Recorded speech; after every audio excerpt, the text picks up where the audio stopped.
Welcome to my subscriber stream. It's Thursday. Sladgy on Twitch and lichess.org. Sorry we're a little bit late. I was just chatting in the chat room in the stream about my pet turtle. Welcome everyone. We are doing our subscriber stream, so we're going to be doing game analysis, maybe a blitz game or two.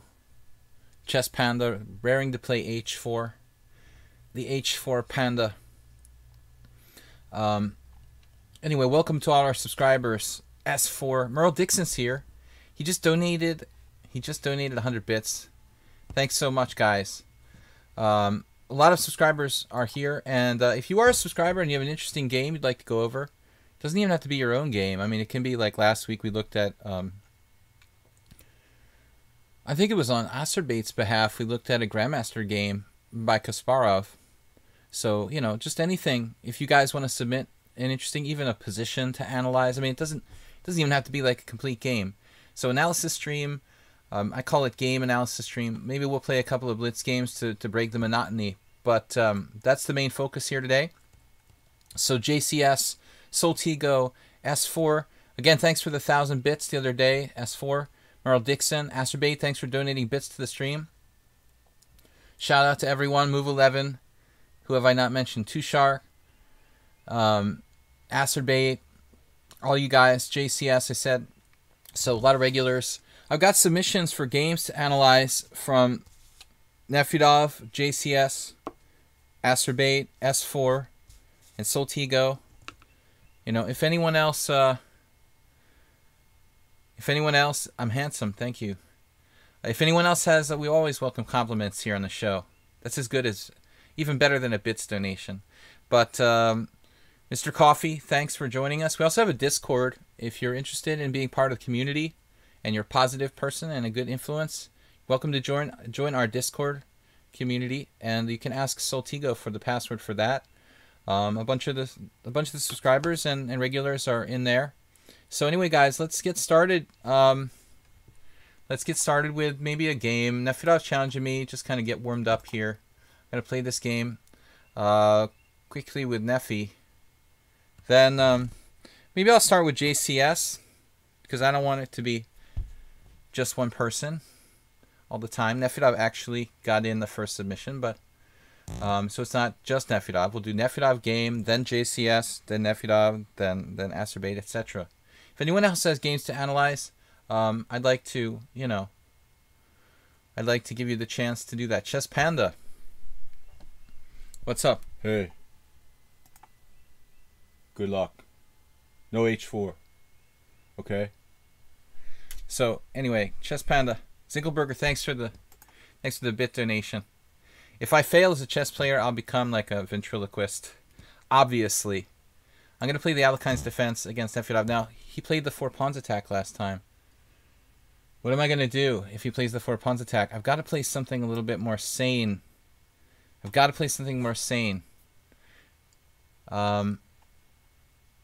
I don't really have any choice. Against the 4 pawns attack, we're fairly limited. But I've got to stop playing the Agzimov variation. That's just too crazy. Let's try to play one of the main lines, although I really don't know the main lines too well. You know, I think seriously, it's strange. I never really intended to play the Alekhine's defense as a serious opening. But at some point, I got some books on it. I became kind of fascinated with it. And I started to play it occasionally. I probably played it in 5 tournament games. My only successful game was getting a draw against Shabalov with black. Which a lot of people thought I was crazy because Shabalov plays it himself. I didn't even think about it. When I played the game, I was, I'll play the Alekhine's defense. You know, that was kind of a weird thing to do, but I was lucky I didn't lose. So, usually I'm playing D takes E and C5, but that's not the sanest variation. I think I was looking at a game in Bronstein's book. What's it called?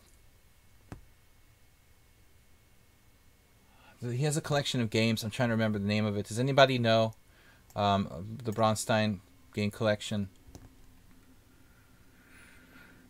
Not 200 open games. There's a word I'm looking for. Sorcerer's Apprentice is the name of the book. I think I'm misplaying this already. Sorcerer's Apprentice. Yeah, I mean, I don't really think that four pawns attack suits Nefedov's style naturally. Now the question is, did I mess up and now I have to do c5? I mean, that's a real possibility. I was thinking bishop f5 here, but I think we made some sort of mistake. Is that right? Am I supposed to do... Can I do bishop f5 here? I guess that's okay. Yeah, very good book, Sorcerer's Apprentice. Collection of games that was put together fairly late in Bronstein's career in the mid-90s, you know, or late 90s, I don't know. Yeah, probably the mid-90s. I remember, like, seeing Bronstein in Hastings when I played there, probably the last time. I never, unfortunately, like, got his autograph or, like, talked to him. But we played in the same tournament, so I can say I played in the same tournament with David Bronstein. Didn't get paired with him, unfortunately. But I think there's a game in there that he analyzes in this line against somebody. Can't remember who it was against. But not this line. I meant the Aximov variation with c5. He basically says it's not sound. But what I don't recall is like if it was one of his games or someone else's game. I guess this is actually theory.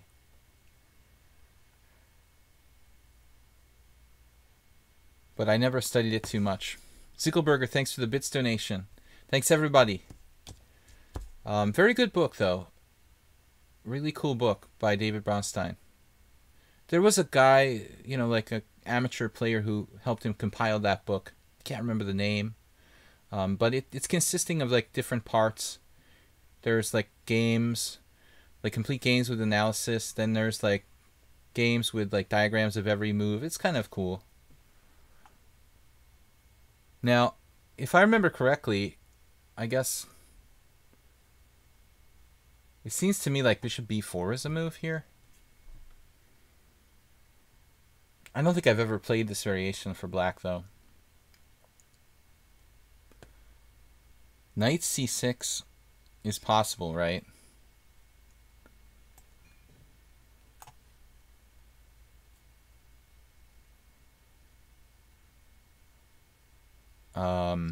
Because we had the stuff. Basically cheap shots with like knight to b4. I looked at this with one of my other students a couple of months ago. I don't remember what context. And I remember we analyzed like an Ivanchuk game or something. Like I think it was an Ivanchuk game that was really crazy in one of these lines. But I was under the impression that the four pawns attack was like actually, you know, not really the most dangerous line for black because white pushes a little bit too much theoretically. But this looks pretty much like what I analyzed. Okay, so he can meet knight b4 with like rook c1. That's not a threat. This is probably book.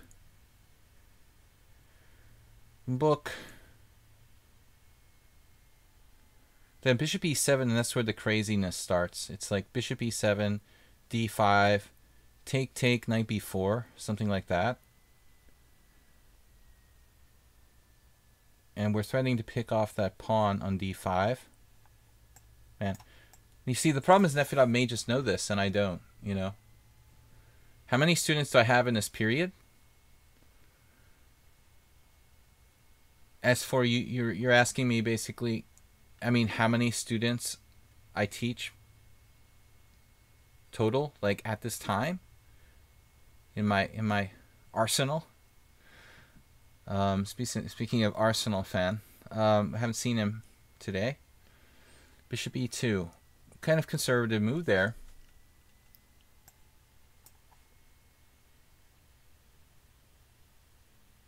So I think this is theory, but I'm a little bit freaked out. I have to play f6. Now, as far as I can recall, I think this is the book. This is still book. I remember the first time I ever analyzed this, I was kind of like, oh, f6 looks like a weird move. But it's kind of necessary to put pressure on the center. You bought a book on the Alekhine. We can say Alyokhin. Nefedov was trying to actually teach me the proper pronunciation of Alyokhin. Alyokhin. Alyokhin. But he couldn't, through the internet teach me. We were on like video chat, so he was trying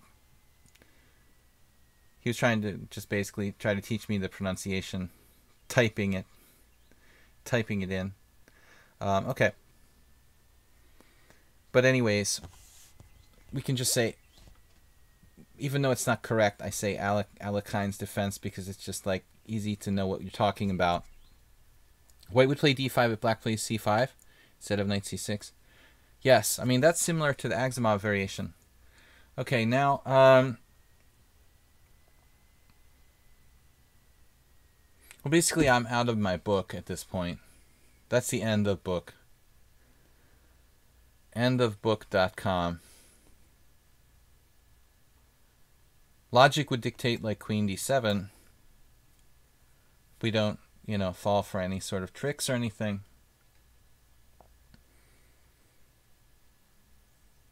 Wow, S4 bought his 8th book on the King's Gambit. I have an old one by Joseph Gallagher, I think. You had that one, Saul? From the 90s? He's like an English grandmaster who he used to live in Switzerland. He was a King's Gambit guy. But it's not a recent book. That's an old book. It's a good thing no one hears me speak my gift for tongues. Speaking in tongues. Yeah, we don't want to have that on stream. Like The Omen or whatever. The Exorcist. Okay, rook on a to d8. Just trying to put pressure on the center now.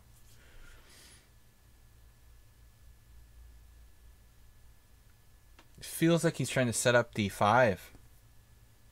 D5. Set it like a Canadian. Alright. No Canadian people here for me to offend, but Solti goes close. Alright. What am I supposed to do?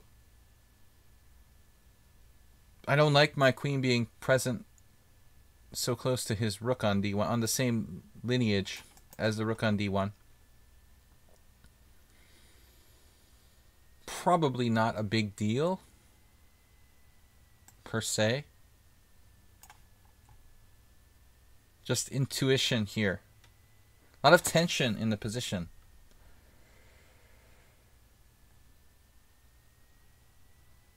The book you bought is critical to King's Gambit. Which book was that? S4. So it's critical. I mean, in today's modern era, when you put the King's Gambit into the Stockfish, it says that black is a tiny bit better. So I guess the authors of modern chess books feel like they have to be critical. It's like technically not correct, but we're going to recommend it anyway. Any particular insights so far? Yeah, good question.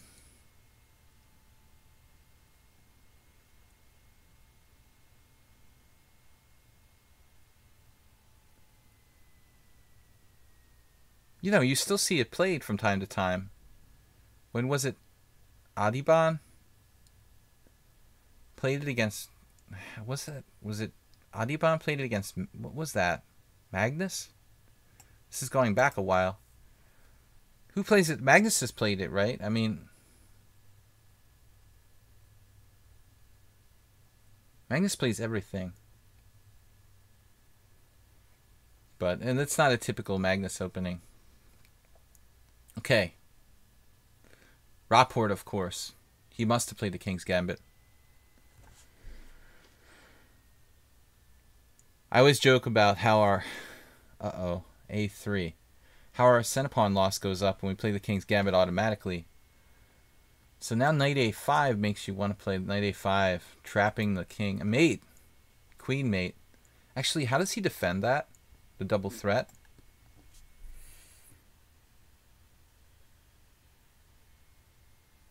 He has a defense. There is a defense to that, unfortunately. Knight a5, knight b5. That could get really, really weird. Man. Knight e5, knight b5. Talk about weird. But he also has knight d2. I ought to forget about knight a5. I mean, that's not a really logical move. Not a really logical move. Alright, I've got to do something. I don't know why I changed my plan. Like, originally I was going to play queen g6, and then I just changed my plan in midstream. Because of the clock. Queen g6 was kind of coordinated looking. Yeah, I mean, the Fischer defense seems good against the King's Gambit. The Falkbeer is fully playable. But maybe, like, the main line is good, you know?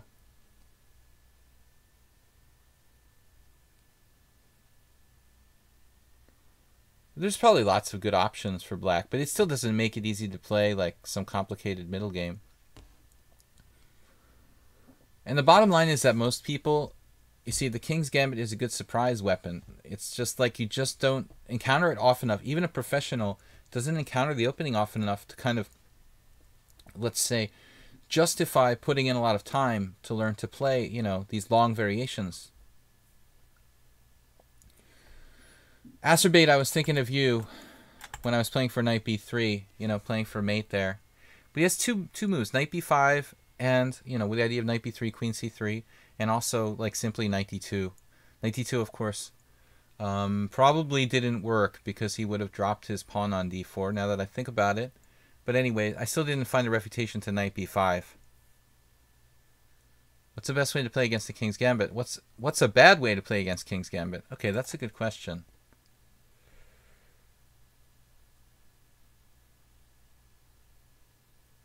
I guess, like, some passive declined King's Gambit would be the worst. Now, he played knight b5 anyway. Alrighty.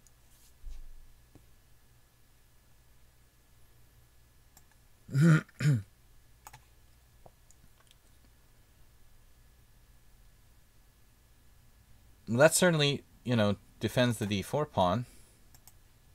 But it's a temporary solution.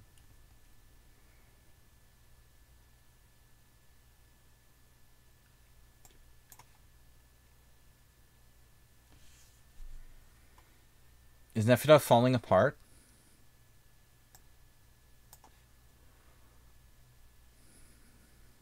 I don't know which way to take. Am I going to take this or am I going to take this? Which way do we take? So let's check the theory before we go on to game analysis here. So the engine says he's still okay. Like bishop takes, knight takes d4. And then I lose my b7 pawn, which is a very common kind of theme. So this pawn is going on a6. That could be dangerous, but it's a very, very complicated position. Okay, let's check the opening, because I had the feeling this is all book up through f6. Yeah. We're basically in a book position here. This is still theory. So I think this was like a standard kind of main line. Computer says white's better, but if you look, there's 75 games here with e takes f6, and black actually has a plus score, 29% to 27%. So I don't know about the move order. Did I get the move order right? Let's see. F takes e5. No, I played a weird move order with bishop f5. I guess there's nothing wrong with it, though. It looks like it's okay. There's nothing he can really do. And we transpose, and so this is like kind of main line. But he can play d5. That's what Ivanchuk played. I mean, that's... Maybe Ivanchuk was black. I can't remember. I guess it was Svidler Ivanchuk. I think. Oh, no, it's Grishuk Svidler. That's it. That's the game I was thinking of right here. 2009. I said Ivanchuk, but it was Grishchuk. And there is an Ivanchuk game, ironically. So this game, Grishuk Svidler. Svidler won, but I mean d5. It looks like this is where it's at. You know, this is totally insane. Complications after d5. So that was crazy. And Grishuk lost his way, but he got confused or something. Like, it's probably a pretty good line for white. All right, guys, let's play some. Let's do some game analysis. I've got another submission here. Soltigo. Okay, let's do some game analysis. I'm gonna take JCS's submission. If you guys are subscribers, you want me to analyze a game, feel free to send a message on lichess, and I can open it up and we can take a look here on the stream. All right. Yeah. Okay. No computers. Ever. Understand? Yeah. H4. All right, Panda. We're going to analyze one of Panda's games a little bit later. But right now, I don't know if we have time because we're lots of subscribers. And I just don't know if we're going to be able to get to your game, Panda. So this is JCS. He submitted a game here. Black versus Soltigo. Is this from like our viewer tournament or something? Or is this a game you guys played on your own? Okay. Practice game there, Nefyonov. We got to get you in shape for your next Alekhine's defense. But I think you should go for it. Go for it with d5. Like Grishuk. Grishuk had a good game against Fiddler. He just like lost his way in the complications later on, in the maze of complications. Okay. So this is Soltigo against... Uh-oh. I've got the crazy ping now. What is going on? This is the first time I've seen the lag go crazy since I changed the settings on my OBS, but it doesn't look like that's helping. Let me check here. Let me just check and make sure my settings are where they're supposed to be. Video output is currently active. I can't change the settings while I'm streaming. I understand that. All right, it's not because of my OBS. I guess just my internet connection is bad. Fortunately, we're not playing today. But I hadn't seen the stream, ping get that high. It's bad enough that it's 500, but we don't want to get any higher than that. All right, so Soltigo white. I'm going to do this from JCS's perspective. Just press. Everyone is streaming right now. I don't know what it is with Thursdays, but it doesn't matter. I don't care, how many viewers we have. This stream really is just for you guys who are subscribers. I mean, I welcome everyone to watch, but this is just really, I don't care if it's only 30 viewers for the subscriber stream. So D4, D5, this is a game between Soltigo and JCS. It's, wow, okay, D4, D5, it's Queen's Gambit. So it's Catalan, the Catalan with G3. Very, very popular line. What's up, Bob? Bishop E7, closed Catalan. Castles. Now we can play the open Catalan with D takes C4. And that's what Mr. Soltigo did here. Now, I want to make a suggestion. I noticed this like a year ago, but after Queen C2, which is the main line. By the way, A4, not here on the next move, okay. So Queen C2. Now, very interesting move here, Soltigo, that you might like is B6. This, I don't know when this was discovered, but it's no longer like a secret. Like this was starting to get played like, I guess, a year ago. I don't remember which guy discovered that. It's just kind of a funny move, I think, because for all these years that like the Catalan, the main line has been A6. It's just kind of ironic that like it turns out you can go B6, like laughing at white on the long diagonal, just doing this move that looks like it's impossible for black. It turns out to be like a completely playable exchange sacrifice. So it looks like the theory's like going on this computer line, like Bishop G5, it turns out. JCS, you were black. I know. Yep. So just to draw your attention to this, guys, this is quite a very interesting line, and you'll see all the games here. Okay, 2016. So it's the last couple of years have gone by quickly. There is Aronian versus Prejane there. Yeah, why is my screen doing this? So the games go back to 2016, but B6 is a really cool idea, and I mean the main line is actually 95. Well, I mean you would think that the main line would be 95, right? But the point is Queen takes D4, and now Bishop takes A8, and obviously Queen takes E5, and you see there's even like recent games, Ding the Ren. Yeah, so I don't know where it stands now, but it looks like they're all investigating lines like not giving up the exchange or not grabbing the exchange, but bishop g5. Anyways, I just wanted to point this out, you know, to you guys who like an interesting game. That's the trendy line. But anyway, so a6, and now a4 has become like kind of the main line in the last couple of years. But, you know, okay, queen takes c4 is formerly was the main line, you know, and really, really was always the main line. b5, queen c2. Oh, weird. Well, I've never looked at this. So queen d3. So queen d3 is a new move. Not an entirely new move, but new to me. So queen d3. Yeah, okay. I mean, I would imagine you could put the queen, theoretically, on any of these three squares and have viable position.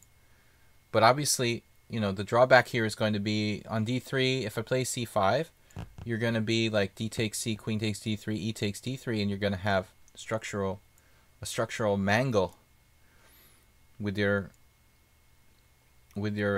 situation there. So, well, that's the question. So there's some games. Crazy Kamran Shirazi lost to Tarjan. Actually, it's Tarjan, but he calls it. They say Tarjan because he's an Americanized Hungarian. So queen d3, bishop b7. I would look at c5 though, because as I said, I mean, it seems logical to try to play this. What do we do on 95? Like rook a7? Would this be a viable variation? Funny, I mean, it looks playable. It's only one game where that ever happened, you know, but maybe not bad. So the actual game is bishop b7, standard stuff, and now white. You know, basically black's idea is to play for c5, and then white wants to do something to probably discourage c5 or make it hard to play c5 or get some good squares for his pieces. So a4 or bishop g5, I would think here. Because if you play bishop g5, you kind of make this bishop overloaded, and it's like it wants to recapture on f6, but it also wants to enforce c5. Yeah, so, you know, this move by Soltigo, I think, is a little bit strange in a way, because I don't know, but notice it hasn't been played in a single game. The reasoning for this is that knight, you know, the typical idea in the Catalan would be to like get this guy out on g5 and then focus your knights, you know, on like knight d2, knight b3 and sink it into c5 or stop c5. Another idea is a4 because the rook can be developed from its original square. And if a4, b4, you know, your knight can sink again into good squares like knight d2, knight c4. So therefore, that's why white delays this knight typically. So Soltigo, playing actually the engine on my computer, which is probably fairly slow, was considering knight c3. But I think it's not a really traditional move in this type of position. And I don't know what white's plan is exactly. You know, it kind of looks like bang, you know, white just let black execute, you know, the whole idea, the defensive idea to achieve c5. And he did nothing to discourage c5 basically. And so now black has a fully equal game. And Asterbay plays bishop e3, which is a weird move, typical of his style, creating strange complications, let's say.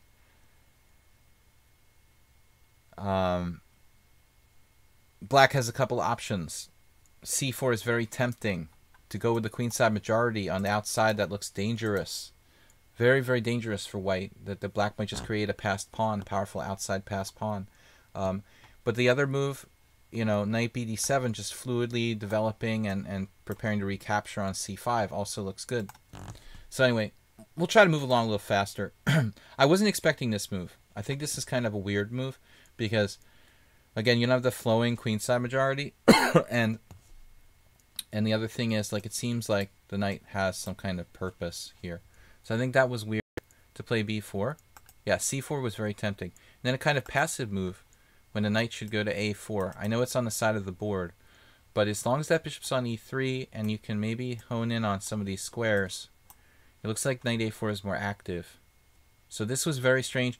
And you see, like, Saltigo is just learning the Catalan. I mean, I don't think he's played it much, so he doesn't really have a feel yet for the, you know, typical maneuvers. But the knight to c3 is awkward, and now you're putting your knight on d1. This is looking weird. It's not, you know, not looking good for that knight. I mean, where's it going to go? Now you got to move your bishop again and put it on e3, or play b3 and put it on b2, which is very awkward. Bishop e4, queen d2, and knight c6. And now I'm kind of like, wait a minute. Okay. So here, yeah, I mean, it's a little bit like, well, can't you just take on c5 and win a pawn? But it's probably temporary. I don't know. I mean, is that the point? Are we getting this pawn back? You know, Saltigo didn't take it. He's not a materialistic type of player. So he actually likes to give up material, but it's a funny position. It doesn't look like it's that easy to get that pawn back, so I'm kind of surprised like he didn't take there. He just makes a developing move, which isn't bad. But look what happens here now. C takes d4. Okay? Well, this just simplifies. Now it looks kind of equal. Knight takes d4. Queen takes d4. Takes. And then he played queen a5. I mean, okay, the computer, you can look at the engine. If you guys want me to analyze with the engine turned off, just please ask me. And I don't mind, like, turning off Stockfish, like, during the game or during game analysis. It's okay for me either way. I feel like I can learn from the computer, but this is the problem, you know? There's two problems, really. I mean, the white king is a little more exposed than the black king, and I think the white knight is very awkwardly placed. And then, so here black actually goes for that pawn, which is logical. Goes for the pawn, white defends the pawn, and now queen d5 check, kind of like changing plans in midstream. So I don't know, it's not easy to say what the best move is for black. I don't know. The computer says that you have a small advantage. I agree, the king is more open, the knight is weird, but it's not like white is lost or something. He's just a little bit worse. But I think this decision now, obviously black is fine. There's no danger to black, but it's like just seemed weird. I mean, to play queen a5, and you know, you could have obviously played queen d5 check immediately, for example. You know, so you played queen a5, you played queen c4, then you played queen d5. But I don't know. White seems like he's worse coordinated, or you know, not as well coordinated. So in a sense, in a way, it seems like, okay, maybe that's getting him off the hook a little bit. Still black's a tiny bit better because he now takes the c file. Yeah, this is a kind of nasty situation. Like, you need to be like Karyakin or something to defend this with white. I mean, I'm looking at f4, king f3. I mean, how do we get our pieces out? And do we go, what do we do? We're like tied in knots. This is very awkward.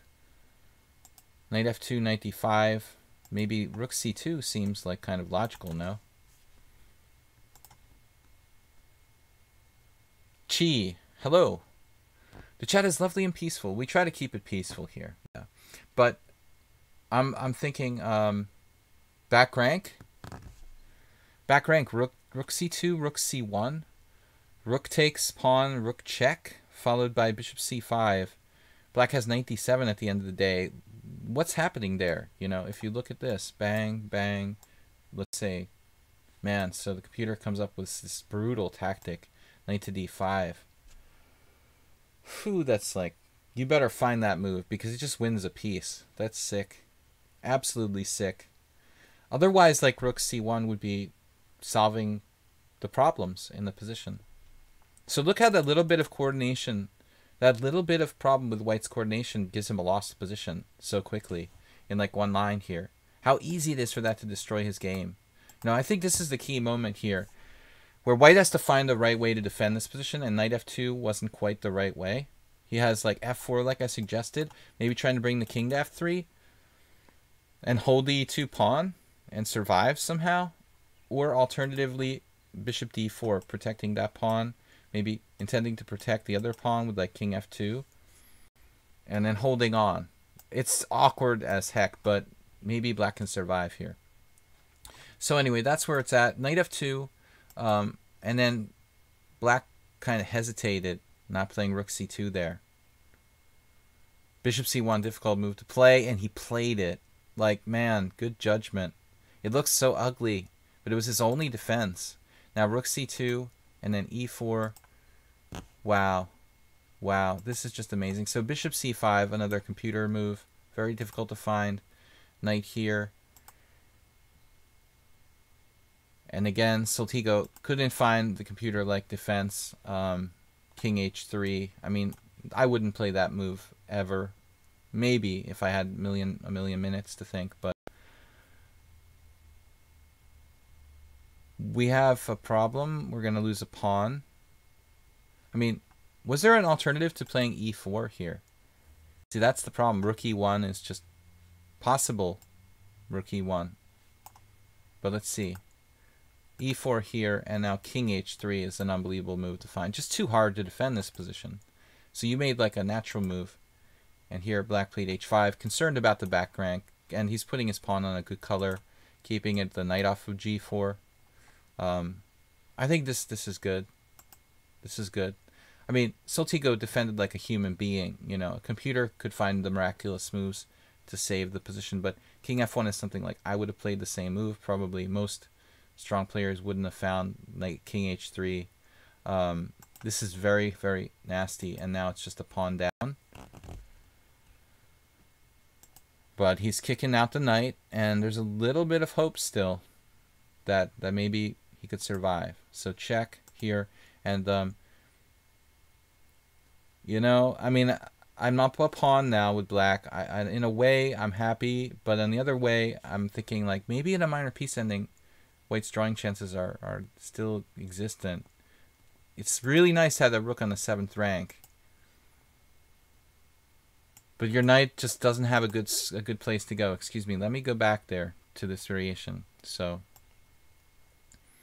here, rook d1. Then we got to this position. Rook takes h2. And should you trade rooks or not? That's the really big question here. Maybe something like knight a3, knight b5. And this looks like maybe it's slow, but I would give very serious consideration to not trading rooks. But nevertheless, you're still a pawn up. It's a very promising position for black because you have this outside passed pawn on the king side. It's going to be our main idea. JCS said he was in terrible time pressure. So now knight b6. But where should the knight go? The knight's best square appears to be c6, where it can influence the center and also defend the b4 pawn. So as bad as it looks, you got to consider playing knight a5 to get to c6.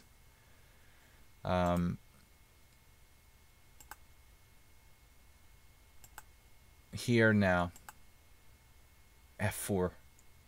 And these pawns are fixed on the wrong color. But he's stopping g5, you know, stopping that passed pawn, creation of a passed pawn.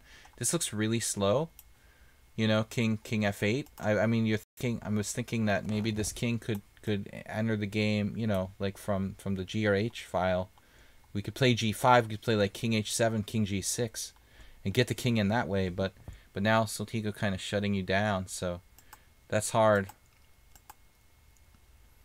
But this is really, really a slow method. Okay, you know, you're in time pressure. It's natural.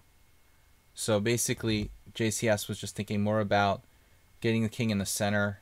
But he's not, you know, he's not been able to make use of his kingside pawn majority. So this was really good D by white. According to the engine, I mean, this is also good for white. The fact that black's pawns are fixed on the wrong color, white's pawns are fixed on the correct color. It looks like even g4 might be a move for white. Though you have to judge whether h4, you know, is h4 a problem? Here.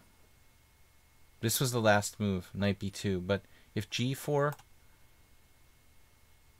I'd seriously consider this, because every time you trade a pawn, maybe you get a little closer to a draw with white. And honestly, I like the fact that the bishops are still on the board from white's standpoint, like trying to draw the game. If it was just a knight ending, it would be like Zugzwang. But with bishops on, you can draw down a pawn. you know, the risk would be like h4, but then it's fixed on a dark square, and all these pawns are like fixed on the wrong color. Could actually be really problematic for black to make progress. So g4 might be an interesting move. Knight b2. And now the king should approach. There you go.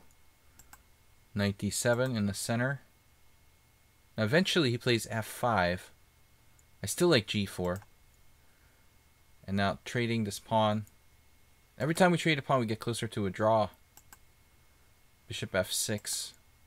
And now the pawn is just gone. How can we defend that? Only with this tricky pin. So he has a resource, bishop g5. And it might have even been a mistake by white to play knight f4, oddly. I don't know. Looks like the best he has, though. Something like that. Let's see. Here, here. Now you played this, but if bishop g5, bishop e3, and then the question is this minor piece ending, like bishop takes f4, and then something takes f4, and the black king takes up a very strong position on d5. This would be a big question.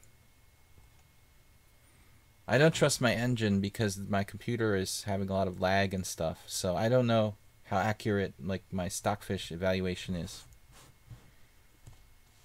You thought your rook got trapped or offsides after knight f2. Okay, I understand. You were worried about that. That's why you traded rooks. But I don't think this is so easy, you know. I mean, white's only down one pawn. The pawns are fixed on the wrong color. Wouldn't be surprised if white could hang on somehow, you know. But, okay, what happened? So knight e5 check. And the king just... Oh, no. No. My God. Where's the button? No. I don't like that one. No. No. No. I don't really like that one either. For the last time, no. This is an endgame, and the king must be centralized. So this is a massive blunder. Like king e4, this move just screams to be played. Like you cannot not play this move. Look at the power of that piece in the center of the board. I mean, it's absolutely forced. It is a beautiful piece. I mean, it's keeping the white king in the center. It's keeping the black king off of d5. You're just dominating this whole position. This is so strong that white's like a pawn down, and probably he's going to draw this game. Like, seriously. And that's crazy. You know, clear pawn down and going to save the game. The king is there. But he played king g2. Crazy. Here's your golden opportunity. And now, I mean, black makes, I think, a logical move with g6. But unfortunately, you know, it just basically leads to trading pawns, and probably even that's not enough, you know. So you miss one chance to play bishop g5. You're lucky you got another chance to get this exchange, maybe. So g6, and now it's just like too many exchanges. Even after king g2, white has good chances to draw. Limited pawns left. Good move. Setting up bishop b2. And at this point, I don't know what the time situation is, but I think h4 is like really too many exchanges of pawns. Soltigo's trying to lose, though. That outside pawn is looking kind of scary still. And now knight h3, and this is apparently a blunder. Both sides make blunders. Soltigo definitely played a bit too passively here. It looks like you should take on h4, blockade with knight h3. It's a difficult position, though. And then both sides just, I guess, time pressure blunders. At this point now, it's really simplified. And still dangerous. Because that king's getting in. So we've got to be careful. Got to be careful. Can we hold this knight? Knight e5, knight c6. We can play knight e5, knight c4 maybe. And black will have to play bishop d8. White will play a3 at some moment and then trade like the last pawn. You just follow him over. So here I was thinking with the king, to keep going with the king. When he takes on a2, we play king c4. Then a4 then takes, and we just need to sack the knight for the last pawn. Bob's submitted a game. So I guess it's a draw. This is not a draw anymore. Whoa. So he should go back here. Not so easy, huh? I thought this was a draw for sure, but... I mean, I don't know. It's got to be a draw. There's just not enough pawns left. This has got to be a draw. No? Can black play a3 or king c2? Or what's the next move after king e2? I mean, I think this has got to be enough to draw. King e2. I've got very bad internet. Let's just argue king e2. Bishop c7. So it's like, this is a question of Zugzwang. I mean, what is this here? Zugzwang, possibly, I don't know. Wow, this would be really crazy. Like this position here, drawn. So the engine says drawn. The table base says drawn. You're really close to like getting pushed off the board, but it looks like it's still a draw. And then there's 2 moves to draw. So that was close, guys. All right, let's go to the more game analysis. So a couple more subscribers showed up. I'll try to make the games a little faster. I think we spent too much time on this one. I usually do that in the beginning. So Bob and chess T. Chess T go. All right. So subtle T go. That was a fairly subtle T go game. He didn't play as crazy as usual. All right, you learned your lesson there. So I've got, let's see, subtle T go, Testosterone. Those are the most recent ones. Asterbate, Nefedov. Nefedov, where's Nefedov? Here, my OTB game. Oh, nice. Against my, I wouldn't call him my friend, but I've always been kind of friendly toward Gormully. Daniel, Grandmaster Danny Gormully. I drew him down 2 pawns and a knight ending. He was not happy about that when we played years ago. I could understand. It was really awkward. I played the Caro Khan. So anyway, Danny Gormully. And so Danny is white and Pavel is black. D4, knight f6. Knight f3 and d5. Now, Nefedov's... The rest of the game was funny. I'm sorry I missed it. I thought it was basically over. Knight f3, d5, c4, c6. Okay, let's just go back for a second. Let me see this once more, just to finish. Sorry to break the harmony, but I stole the end of the game there. I didn't show them the end of the game, the first one, just to show you guys the end of the game. They said it was funny. So a4, not to rob them of the end of the game. A4, king e3. Maybe that's still a draw. A takes b3 here. King takes. Now that's a weird move. I mean, you have a chance to build the kind of bridge here with king d3, and he plays knight e5. Okay, obviously time pressure. Apparently black is winning here with king c3. That's amazing how close this knight is to that pawn, and it can't stop the pawn. Kind of hard to believe. I mean, it must be Zugzwang. King c3, knight d3, b3. That's hard to believe, but it's like a Zugzwang scenario.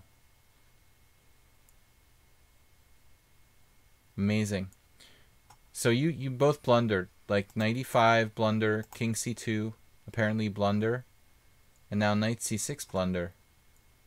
You could have played king e4. That's a very difficult move to find, though. You know, I think at this point, white has to be like, you know, with time and plenty of time.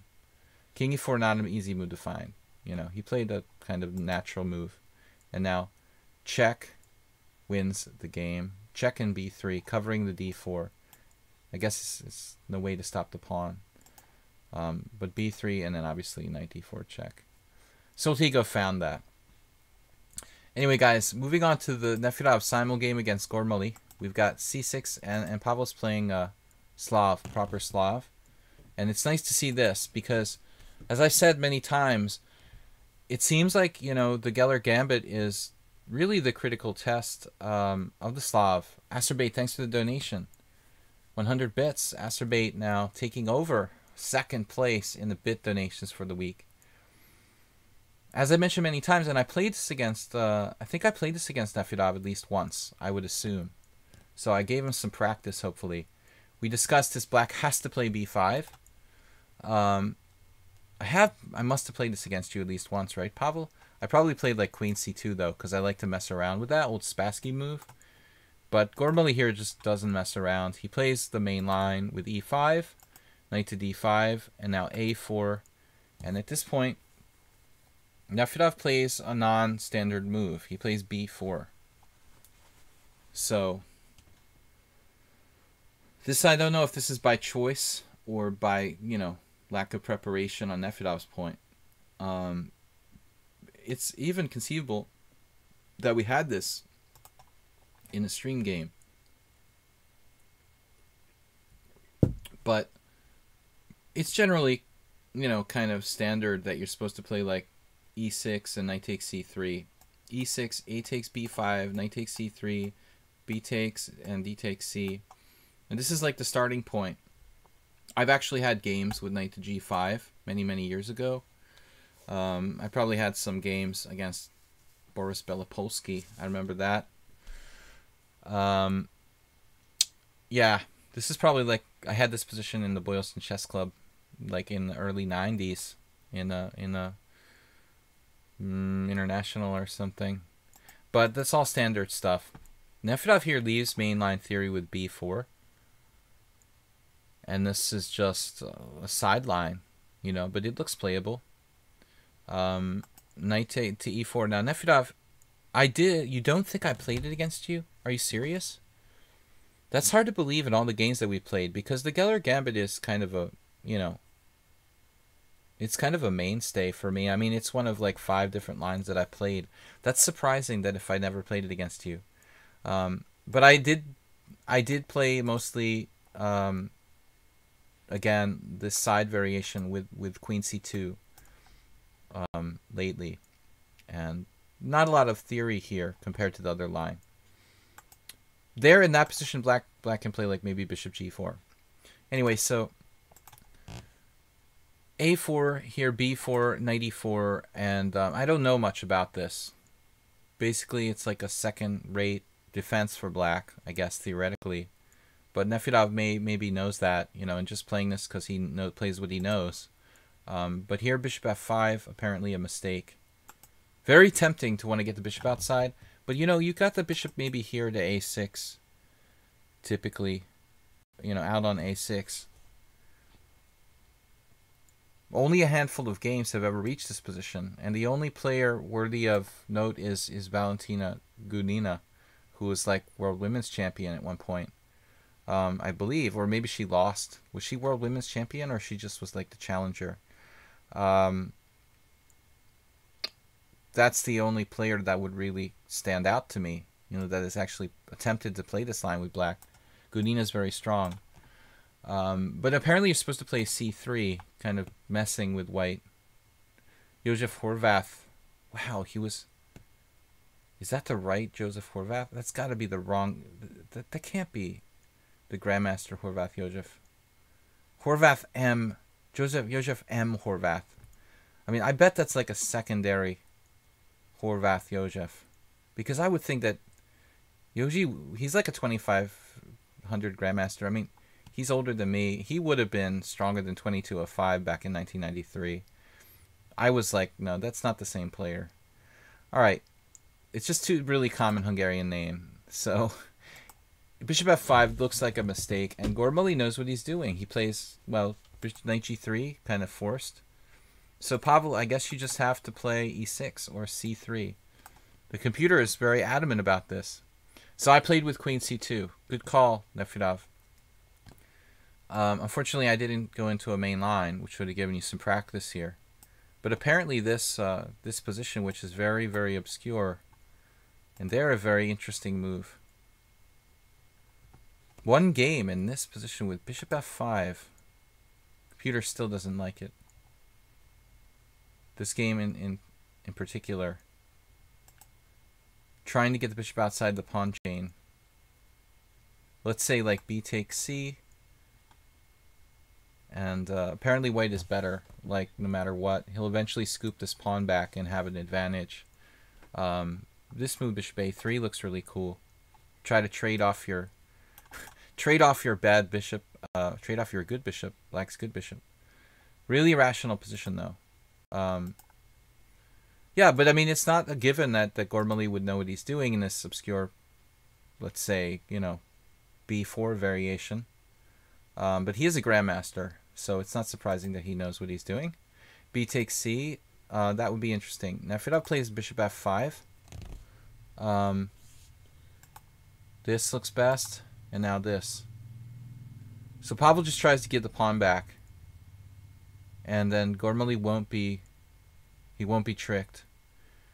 The engine actually likes e6, but this looks like really nice play. He plays e6. He doesn't miss it. This chance to just destroy black's harmony. The destroyer of harmony. You get the feeling that this is not Danny's first game playing this line. I have the distinct impression that, you know, this kind of move... How fast did he play this? You know what I mean? When I played Gormley, he played e4. But it's possible that he plays both.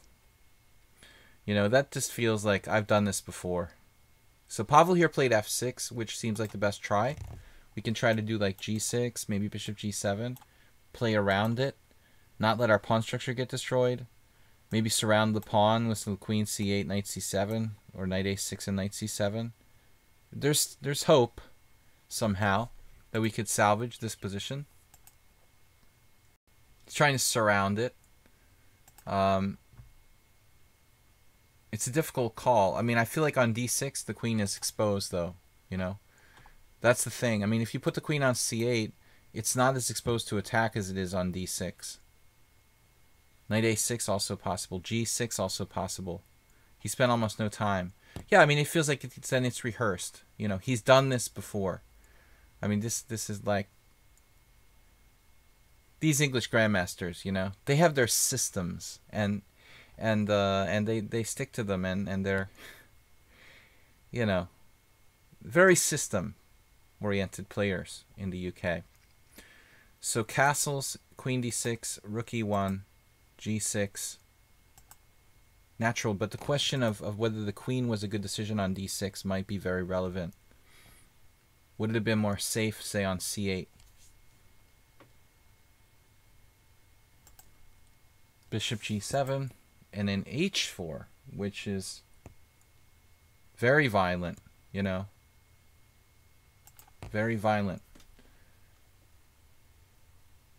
I probably would have approached it differently if it was me. I don't know. The computer is looking for tactics, but, you know, something like knight e4, that's interesting. To try to sacrifice a pawn, would appeal... This would appeal more to me maybe than h4, you know, doing something like, bam, you know, getting the knight on c5 and going for this, like a long-term sacrifice of some kind. You know, Danny goes with the h4, which apparently is quite strong too. Then you castle into it and naturally h5, so this is very hard to defend. He's a good attacking player. Yeah, I mean, it's like probably just lost for black here. You know, one mistake in the opening, and then, you know, some not best moves like queen d6, and it's just, you're over the edge. Just can't defend. But it looks like he's very direct, going for the throat here. Knight to g5 and rook f6. Rook f6 is awkward. But white doesn't seem to have a direct threat right away. I mean, it looks like this is a sort of threat. Knight f7. I mean, I suppose you could sacrifice the exchange, though. But how? How to develop here? The computer just considers a ridiculous variation like knight a6. I mean, nobody's ever going to play that, and it can't be good. I think queen d6 was really your biggest mistake, Pavel, because that also... Queen c8 would have enabled like knight a6, knight c7, and maybe you could have completed your development on the queen side. As it stands, that e6 pawn basically just cut your position in half. You know, I don't think you made a lot of mistakes. Like bishop f5 allowed this e6 type of trap. That was one mistake, and then the second mistake with queen d6. And I think that Danny's just too strong to mess this up. So he goes here, a blunder. I just said he's too strong to mess it up, but it's sort of blunder. Rook takes e6. Why not try? Oh no. Okay. Well, that's interesting though. Rook takes e6. Knight takes d6. Rook takes e1 check, and then why not try this? Did you look at this? King h2. This would have been like a good practical try, I think. The better practical try. To create some kind of complication. Nefudog. But you did the natural thing I said, sack the exchange on f7. I mean, okay. That's a try. You're down in exchange for nothing. That's the state of situation here. You've got a pawn, but not enough. bg5, and now here, rook c1. His only bad piece is his knight on g3, and he's lurking with these piece sacrifices on f5.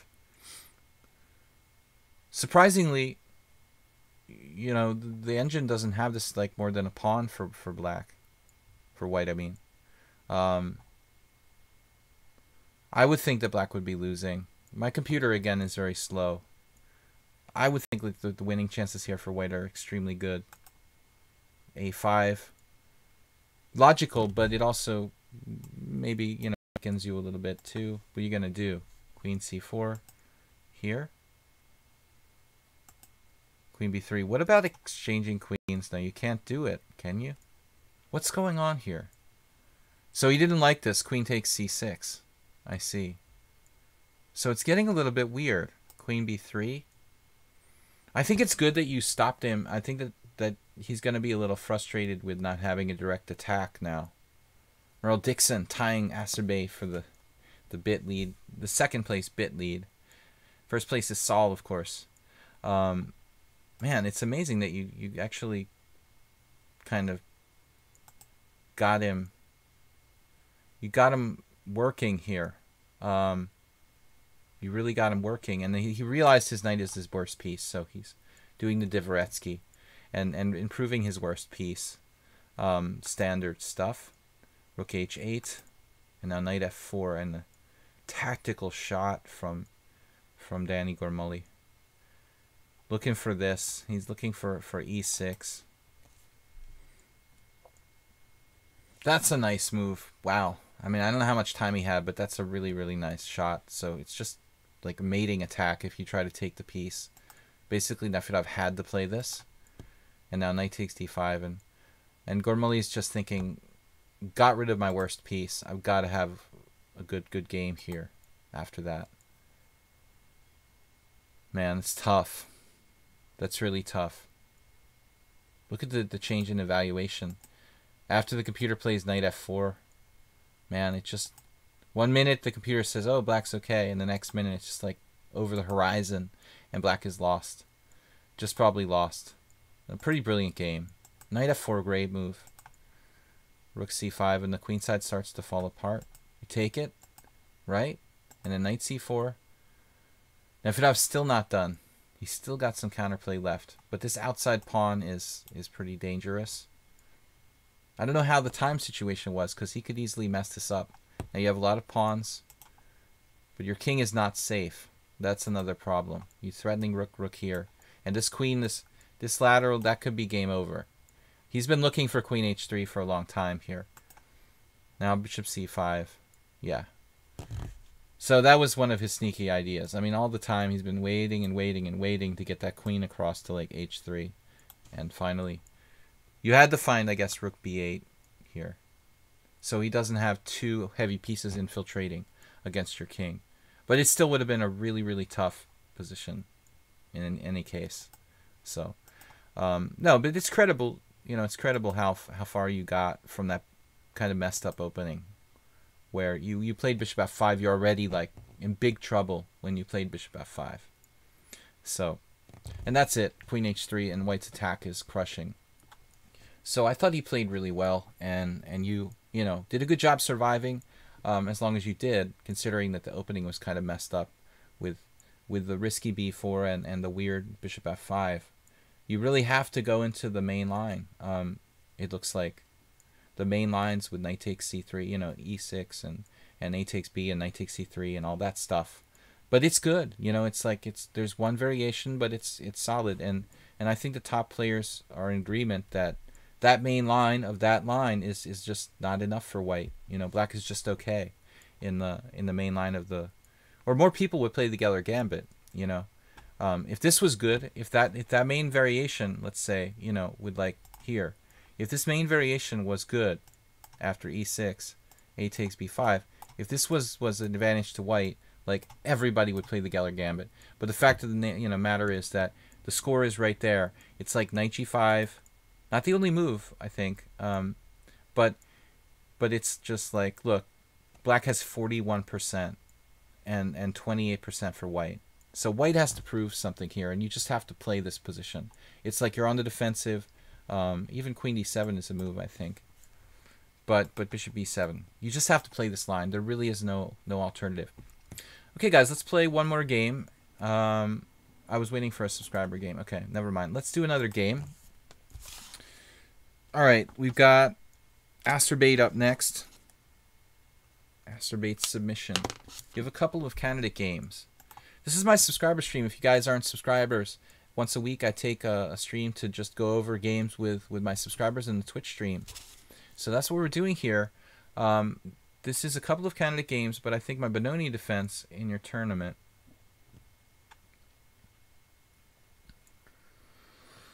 Okay, this is Ice Good against Asterbait. That is a Benoni. Let's take a look here. Whoops, sorry about that, guys. I think I just messed up the stream. I did, but it's all right. We'll fix it. You threw a challenge out. We'll take a challenge, maybe another challenge before the end of the stream. Yeah,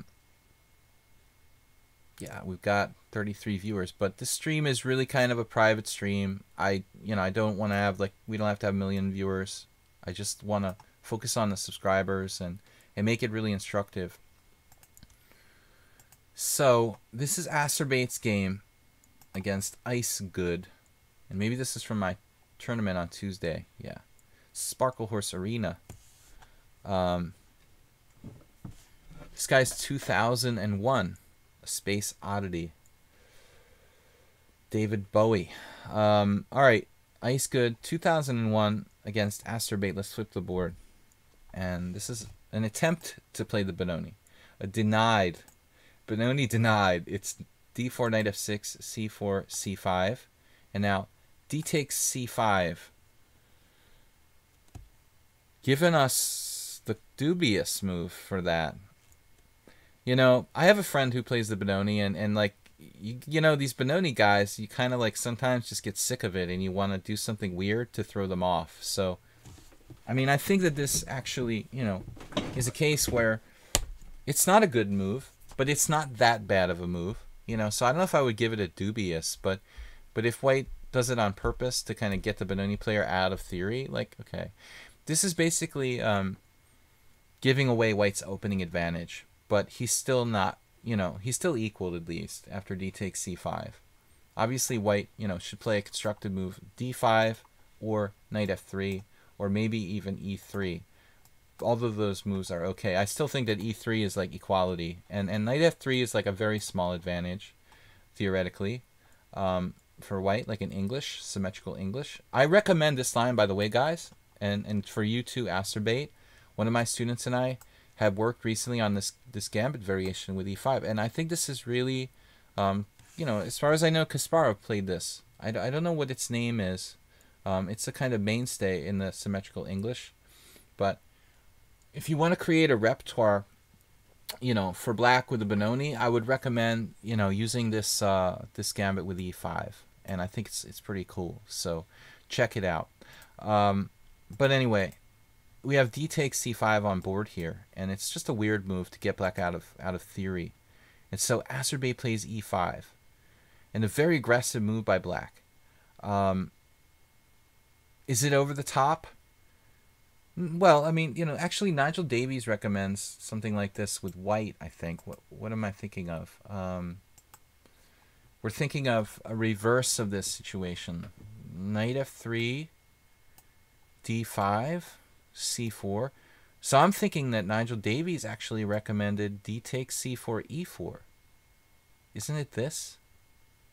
To play e4 here in the mirror image. Kind of mirror image, but there's a difference. In this position, black hasn't played like c5. He has kind of flexibility. And then anyway, the computer is saying c5. So I don't know. But, I think that e5, it's a good move, but it's a little bit like risky, Okay, so we'll look at the game here. Knight f6, here, takes, and now e5. Look at the games.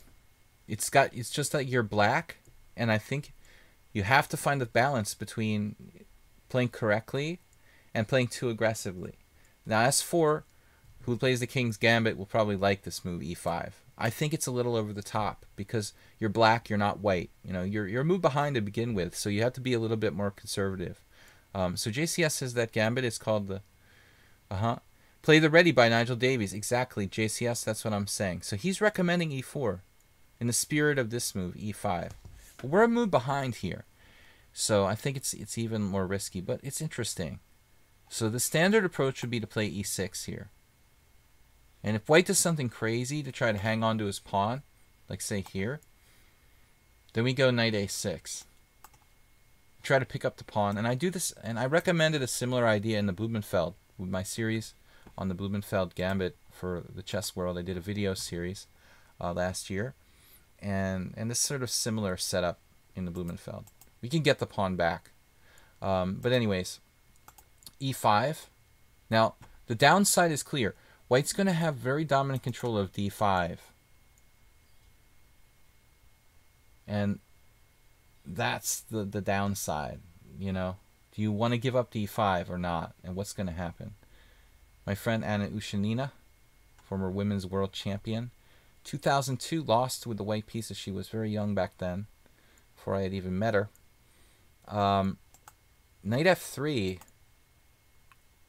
So we expect knight c3. I mean, we're looking at that square, and that's the square that white is really, happy to get, the d5 square. So that's the thing. I mean, about e6, we're not giving him anything. We're not giving him that square on d5 forever. The risk is great here. So e4. Okay, knight f3. This was a silly move by white. I think knight f3 risky. And this justified. Rated number 1. e4. There's more than, just being beautiful isn't enough. You have to be like really nice and cool too. That's my thinking anyway, Bob. But e4, knight fd2, passive.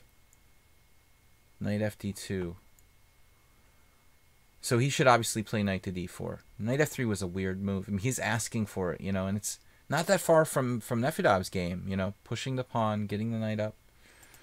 Similar stuff. Like, this is similar to Nefedov. Geller Gambit style, right? Like, we push the pawn up, drive the knight to the center, but it's in a good square.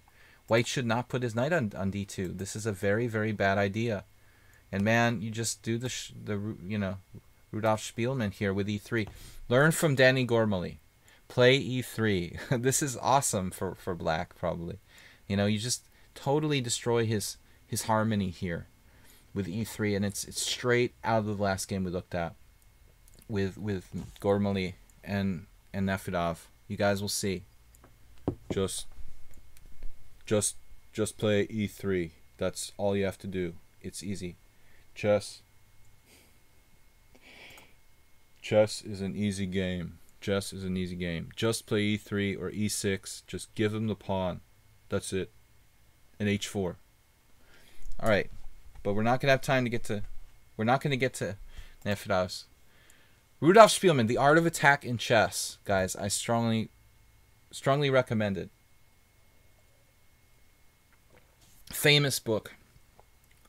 You'll see the sacrifice very often. Break it up. So you just took the pawn. Well, I mean, it's hardly a bad move, Acerbate. Hardly a bad move. But he should play e3. And that's like definitely the right idea. He's got to stop you from breaking him up. And now he's done knight c3, and you found it. You found it. It's like very powerful to play e3. The computer has other ideas. So, this is like Legal's Mate type of themes, but it looks like we might have bishop takes f2 check. Bishop takes f2 check, king takes f2 check. It's kind of like a, what do you call this, you know, fried liver type of idea. The question is this going too far? You know, are we going too far here? The king can walk away. It's like an Alekhine's defense. The king maybe walks away. It just walks away. Out the center. Back here. Oh, man. Depending on what you do, like if queen b6 check, he can walk away like to d3. Or on like, and on this move, I guess he walks away to f3, apparently. Not a lot of choices. It's basically, if you like total chaos, like s4, you might even enjoy this position. But I'm not guaranteeing that this is sound, you know. It's obviously parallels with the Alekhine's defense variation, you know, like e4, knight f6, e5, knight d5. It reminds me of this, you know, this line where Tal didn't make this, he didn't make the sacrifice against Larsen in this line. This is a famous game. Knight f3, it's like Tal versus Larsen, where Tal thought in this position. He knew about like knight takes f7. Larsen like tempted him into doing knight takes f7, and he didn't do it. You know, knight takes f7, king takes f7, queen h5 check, and king e6, which is total chaos. But Tal, fearing like heavy analysis or something, like didn't go into it. Probably that's actually a good line for white. I guess nobody really knows the truth.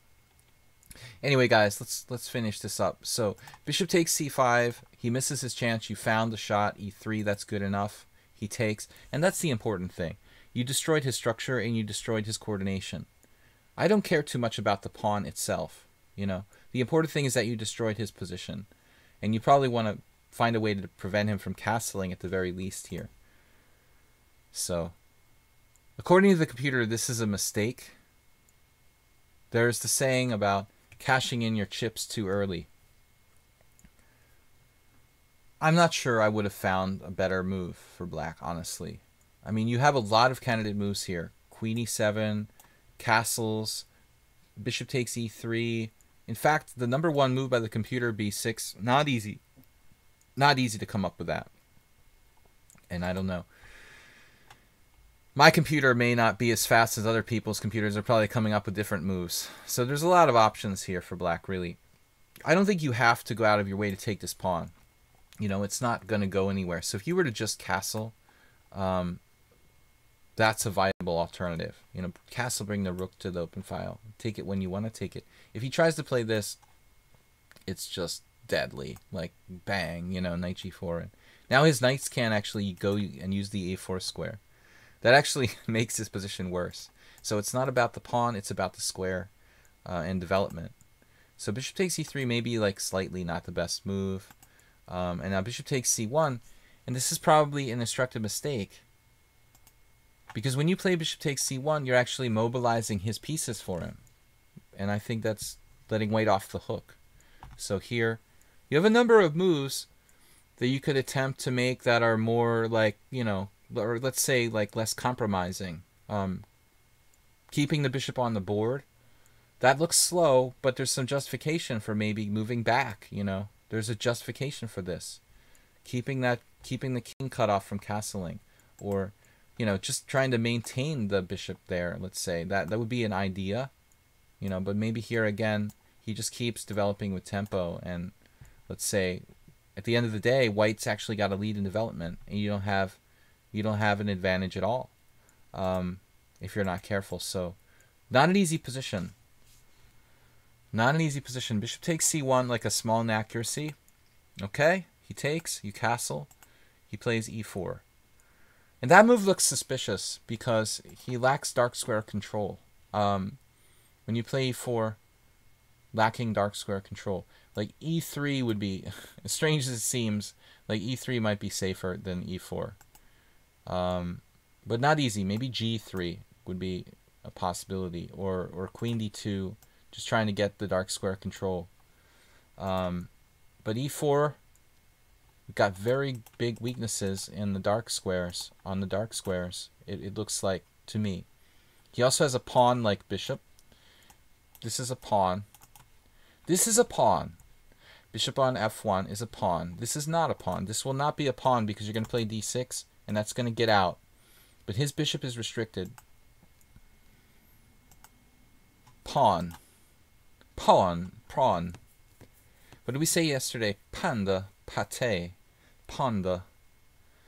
Pawn. Just a large pawn. Easy to lose the lead. I agree. But now it's a different kind of lead. It's not about development anymore. It's about positional advantage. So now he just has this pawn, and it's an extra pawn, but it's a tall pawn. So you've got a good dark square control. Queen b6 is interesting.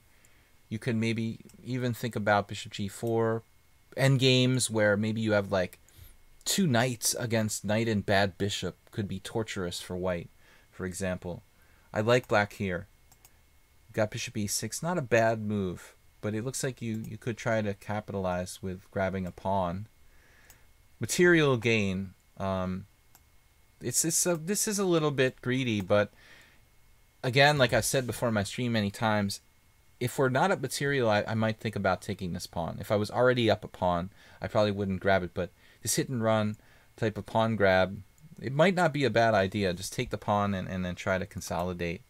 But anyway, like so far, really cool game. I'm glad you submitted this. Bishop e6, knight g5. That's fine. Take my bishop with your knight and play an endgame with that pawn on d3 against two knights. You know, I'm more than happy to see that exchange here. So bishop g4 is not necessary. Just sink your knight on e5 and actually invite him to take this, because this position is just, it's just bad for white. You know, he has got those dark square weaknesses. He has the pawn on d3. It's a pawn, panda. Is that a pawn or is that that's a pawn, man? So you got a nice advantage here strategically. You didn't need to move the bishop. He just bluffed you with knight to g5. Now white might be getting some real threats with queen there and knight there and bang, and a pawn there, and then a three-way attack on h7 if you're not careful. Check. Now you grab the pawn? No. But this wasn't a bad idea to play knight e5, because that was about to happen. You know, you're about to get a very rude awakening on h7 if you're not careful. And he sacked the exchange. Mr. Fancy with the exchange sacrifice. Nice idea by white. Does he have something here? You take it and ask questions later. Now, knight d5, going for the jugular. But it looks like, wait a minute, now, it's Christmas. Too many things are hanging. This is not the most relevant point, that pawn on b2. You have to do something. I mean, your queen is attacked. Apparently you missed this one. Come on now. You showed us a smothered mate, Asterbait, a little while ago. But you got to go for this. You know, you got to go for the smothered mate. Knight check here, and there's no smothered mate. But let's see. What can we do instead of smothered mate? We've got knight h3 check here. We don't have a smothered mate because the queen covers f2. The queen didn't cover f2, of course, we'd have smothered mate with queen g1 check. But unfortunately, we don't have it. So what do we do now? We play f takes g5. Oh, what a convenient move. Knight f6 check. That's really scary because you can get mated in one. But you go up with your king, and then he takes here, and you just run away, and you're up like 17 pieces. That's really funny. That would be the way to go. Okay, but queen takes b2 was a reasonable move. You have to be careful, though. Be careful because these guys are coming in on you, and you're going to have to maybe be very, very accurate not to get in trouble here. King h8. Unfortunately, your queen has got the back rank, so he's not going to be able to play queen h4. Pawn the rook d1. Oops. And now one last chance to checkmate you in one. He's got to try. You got to try queen h4 with white here. I mean, you just got to play queen h4. This is this is the essential attempt. I mean, to play for mate in one is the only try. Unfortunately, it doesn't work. I mean, I guess you could even run away with like king g7.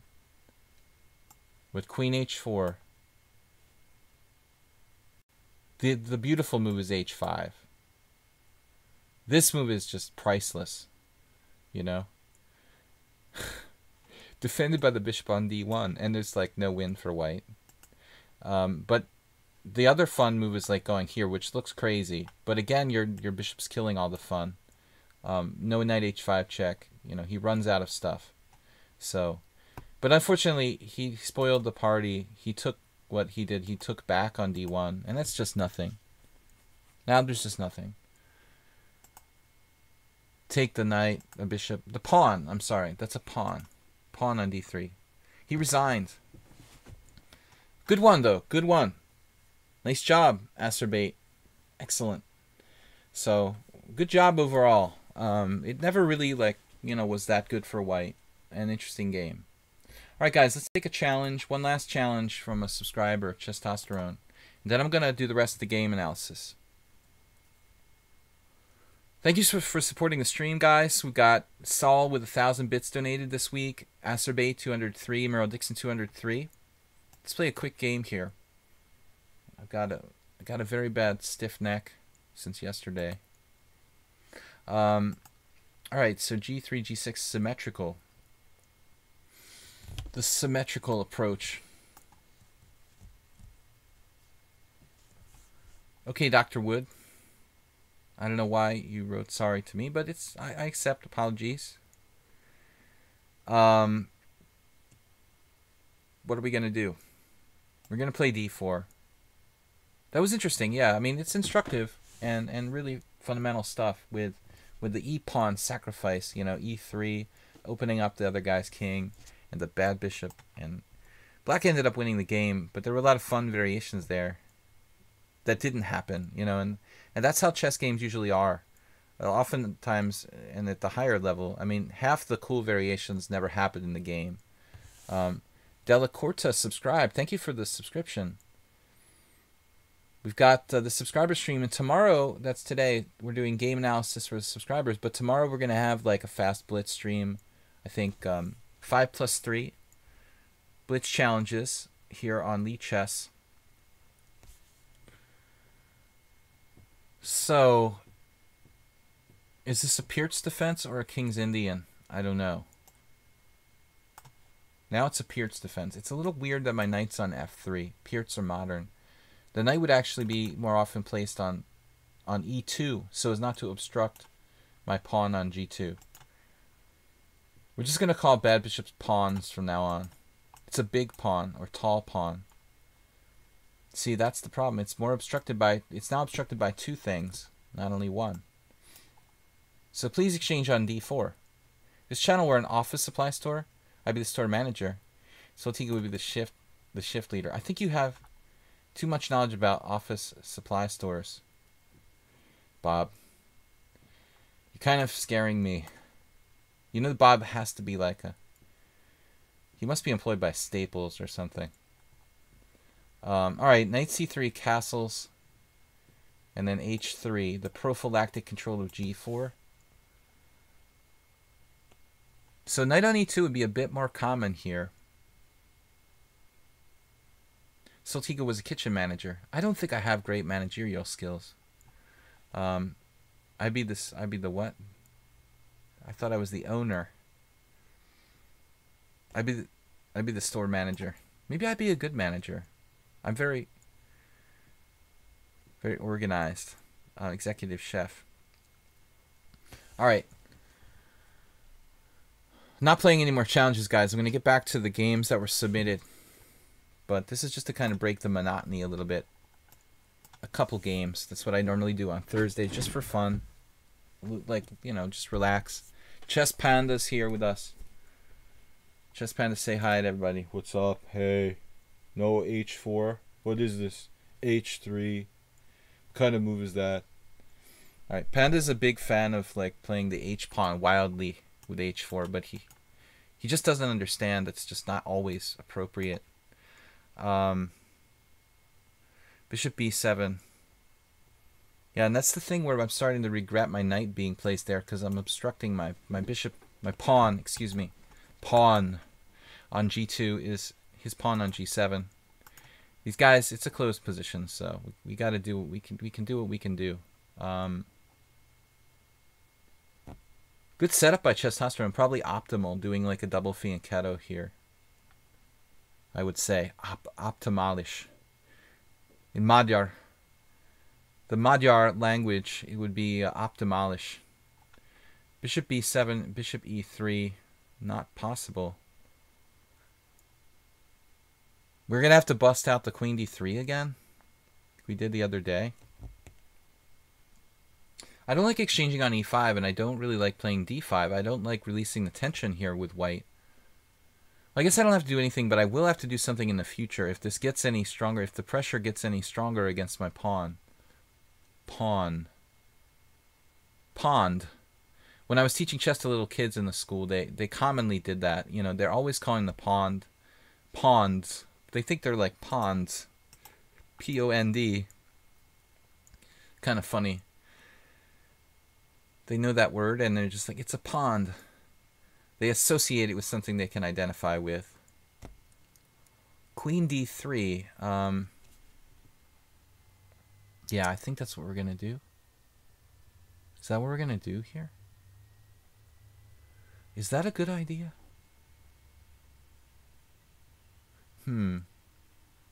Craziness with like rook b1.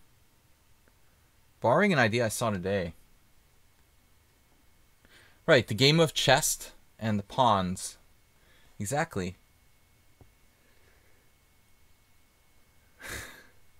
I just spent like the whole class explaining to them that it's not pawns. No, I wasn't that serious. I'm just kidding. So now b4. Man, like, Testosterone couldn't play. He beat me yesterday. Now, he couldn't play this any better. I don't think it's possible to play this any better for black. Absolutely optimal setup. I think the b4 is kind of a weird move. But I ran out of ideas, to be quite honest.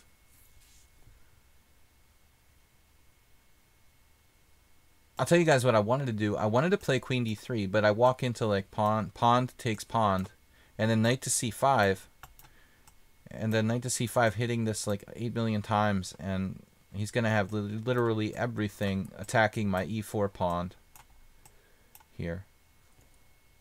So, no more picking on school kids. I'm not going to make fun of pawn anymore. I'm just kidding around. So, b4, taking away the c5 square for his knight, grabbing some random space while weakening my position. But you can see how it would have been more optimal to have the knight on e2, maybe? That the bishop can defend e4. Just trying to illustrate different concepts. b4 is the cow square. It's a cow square? Okay, that's cool. b4. Oh my god. Sounds like he's been playing too much Minecraft or something. He's been mining cows in Minecraft. b4. Oh man. Alright, that's a bad joke. We need some bad jokes to break up the monotony, huh?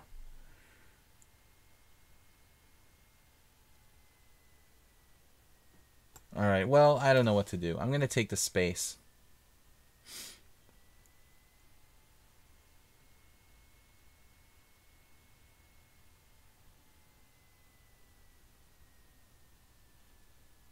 c6.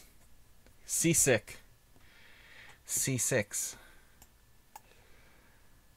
Now, will our space advantage start to come into play here? That square, that beautiful square. Got dominating control of the c6 square. You're feeling c6. 1, 2, 3, 4. 1, 2, 3. Is that a problem? That's a problem, apparently.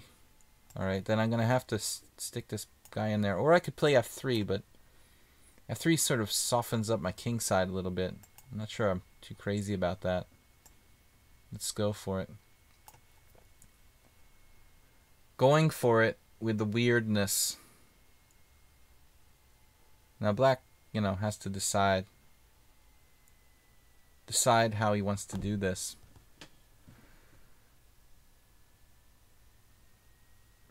Yeah, he doesn't seem interested in that. Okay.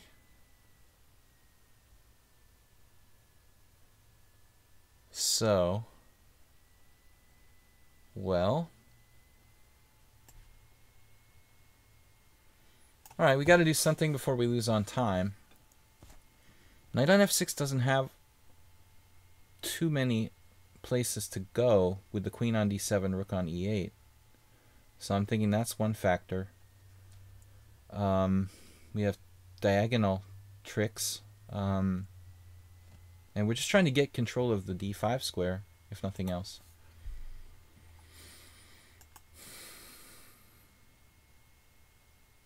This is the last game for the stream, guys. I'm just going to go over games that the subscribers have submitted for analysis for the next 45 minutes or so, for the duration, the rest of the duration.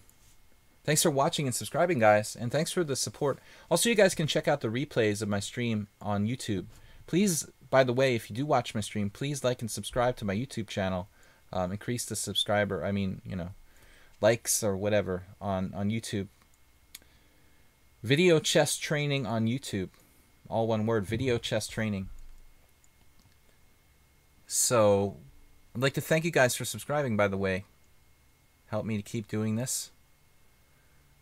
Testosterone. Chess T. For short. We're combining positional play with tactics, basically. You have a friend from Prague. We're going to do a word play. Checkmate. Your checkmate. Your checkmate at the pond. I played with my checkmate. Knight g4. That's a nasty move. Luckily, like, he's not threatening more than one vital element in my position simultaneously. Just one knight is hanging. Yeah,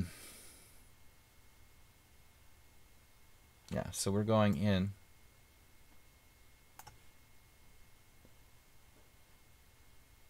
And there are issues.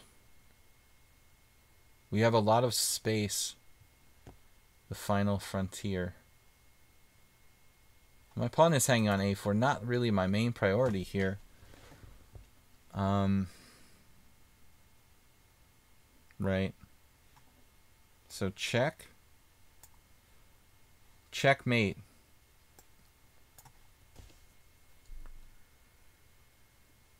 I guess this was a big mistake.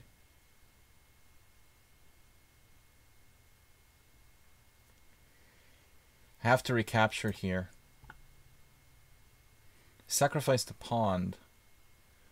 What do I get for my pawn? Not clear if it's enough. Compensation for the pawn. Ponda. The chess ponda. It's like an Australian accent. Ponda. Chess ponda. Very, very spicy position now. I guess I have e5. Is e5 just going to win the exchange? I mean, nothing's that easy in life. Roomba went to work as we speak. But these bishops are quite dangerous. the long the long square diagonal, the long diagonal and the dark square diagonal. I think I'm trying to say at the same time. Very dangerous for black. We've got the both diagonals working here, and I think, well, unless this is some kind of really sophisticated trap, Testosterone just lost a piece.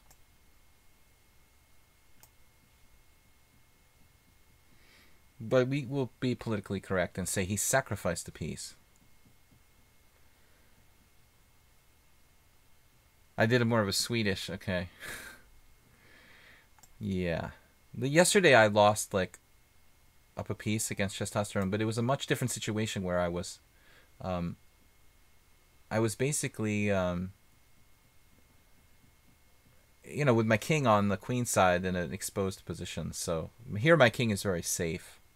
I'm not too worried about any dramatic happenings to my king. Do I still play the Smyslov system versus the King's Indian? Yeah, I mean, I play it. But I played it a lot, and I kind of cut down on playing it because I became a little predictable. I think with that, you have to be wary about being too predictable. So now what?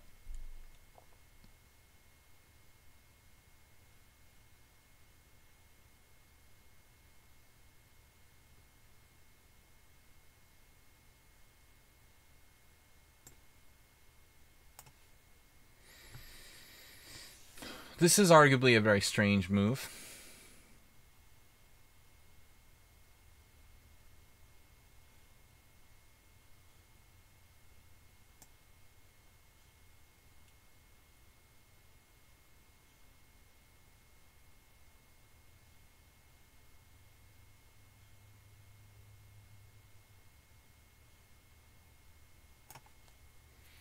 Testosterone seems amazingly strong in blitzage scenarios where he has no time left. Yesterday, just playing like God against me.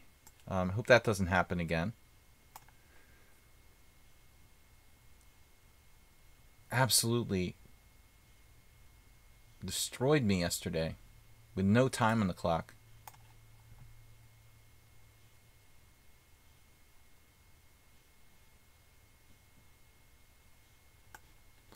Frying pan into the proverbial fire there. We got him this time.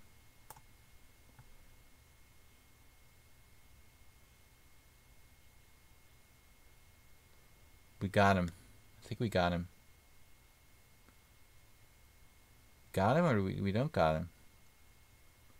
Oddly enough, he still has a defense. Okay, whew, that was close. All right, lucky we had that sneaky mate there. So Testosterone, tough game. All right, guys, let's go back to the game analysis for today. So I've done the first ones, and we need to go to S4. So Bob, Testosterone, and Soltigo maybe if we have time. So S4 asked me to go over this game.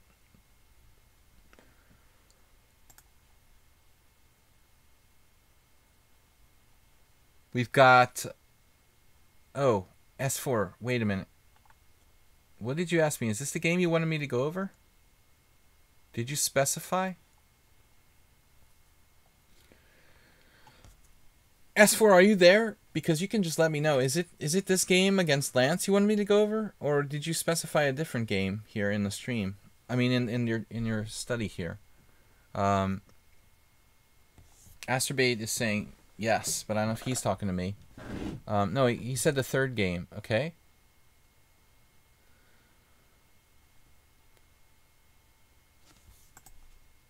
Quaz, I don't know. Didn't mention you being a subscriber. You're not a new subscriber, are you?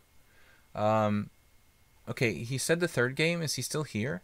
I just want to make sure. Did it say in the message? Okay, I put in we should read. Try reading comprehension. I put in the study section 3 games played against my friend Mike. I'd like you to watch the last one. Okay. Yeah. It would be good. I actually did all right in my, college preparatory tests with reading comprehension. But it helps if you read, like what people write first. You really need to read it. to know what they're trying to get you to read. All right, here we go. This is versus Mike. S4 playing black here. He's a really aggressive, kind of crazy player. Thanks for subscribing, guys.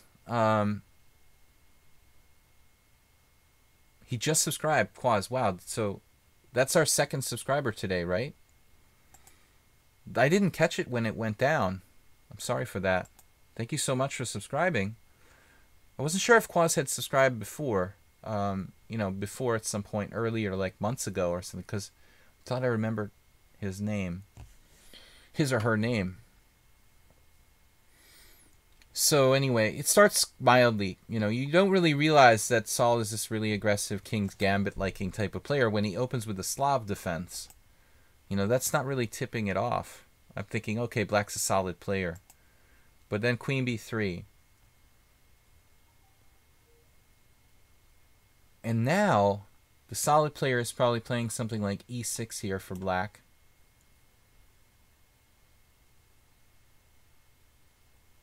But the aggressive player may be opening it up more. I don't know. I mean, the semi-Slav is still, there's a lot there. But okay, he opens the game. D takes C4. I've honestly, only like played this type of position on occasion because it's very funny, a very, very funny statistic though. And I want to share this with you guys. I played this variation quite a bit with Queen C2.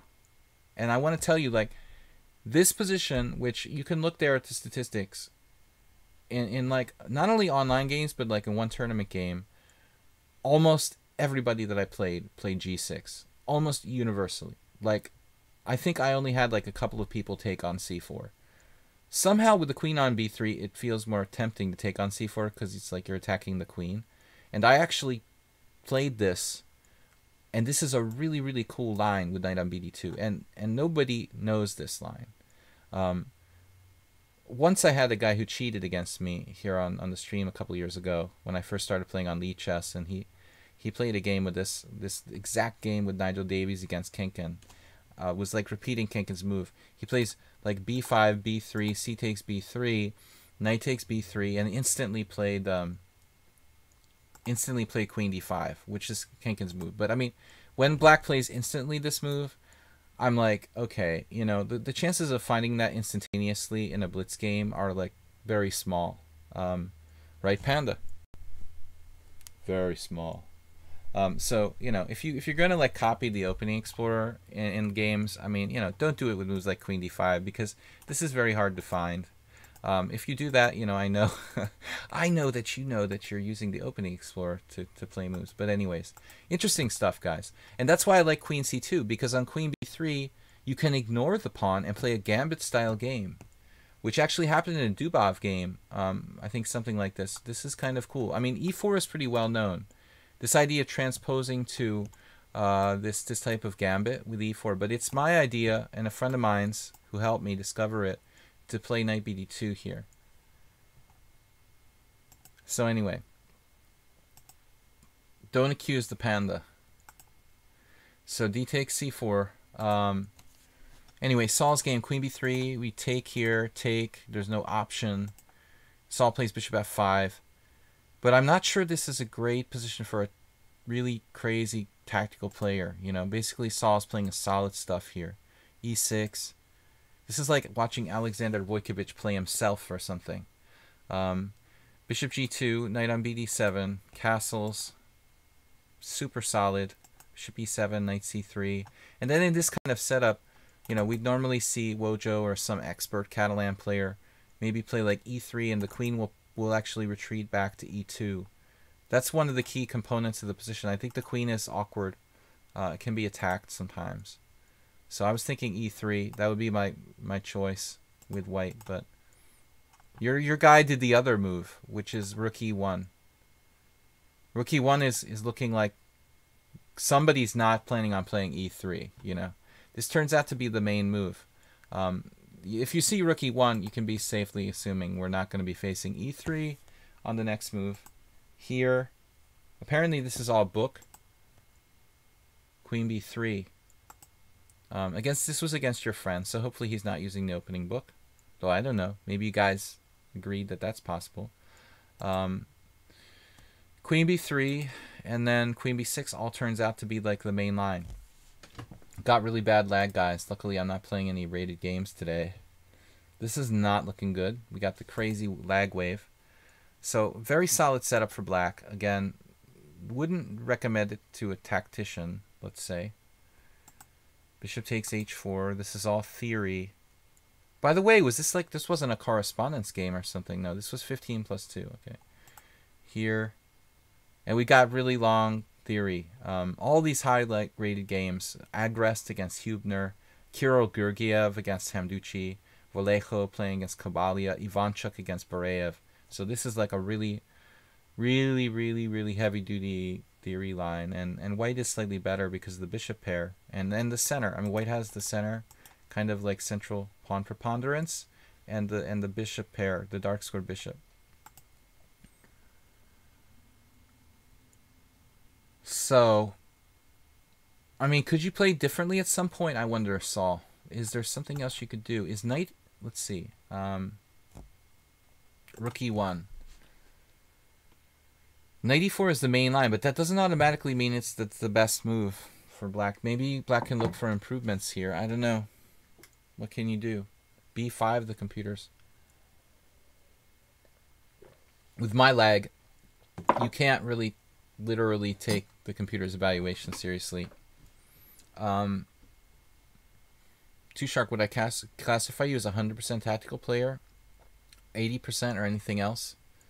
Well, I would put you at, solidly on the tactical side, Tushar, but I wouldn't call you 100% or anything like that extreme, I think you just need to play more positionally, but there's certain positions where you do play quite strategically. I wouldn't say 100%, maybe even lower than 80.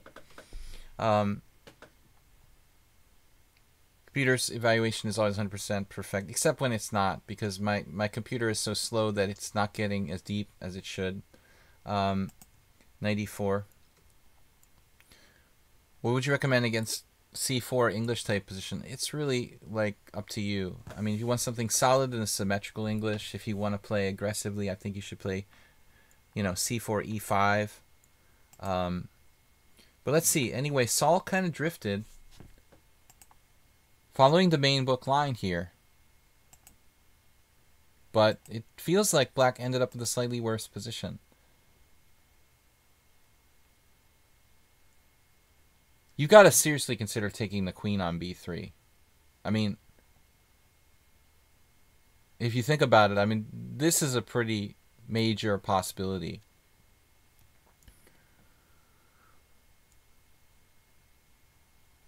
Where it looks like the queens are leaving the board. And again, Saul is an aggressive player, so maybe he doesn't want to trade queens. But now, apparently this is considered to be the main line. Let's see. Takes, and now knight on df6.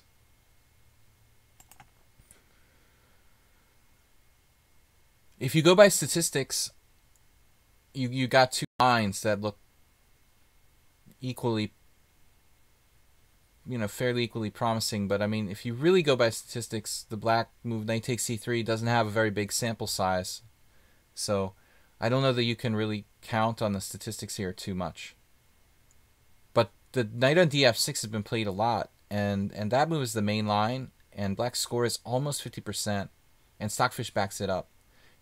So it's looking like this definitely appears to be, statistically black's best move. It's also agreed by the computer. Knight f6, f3. Le Quang Liem, one of my first Saturday opponents.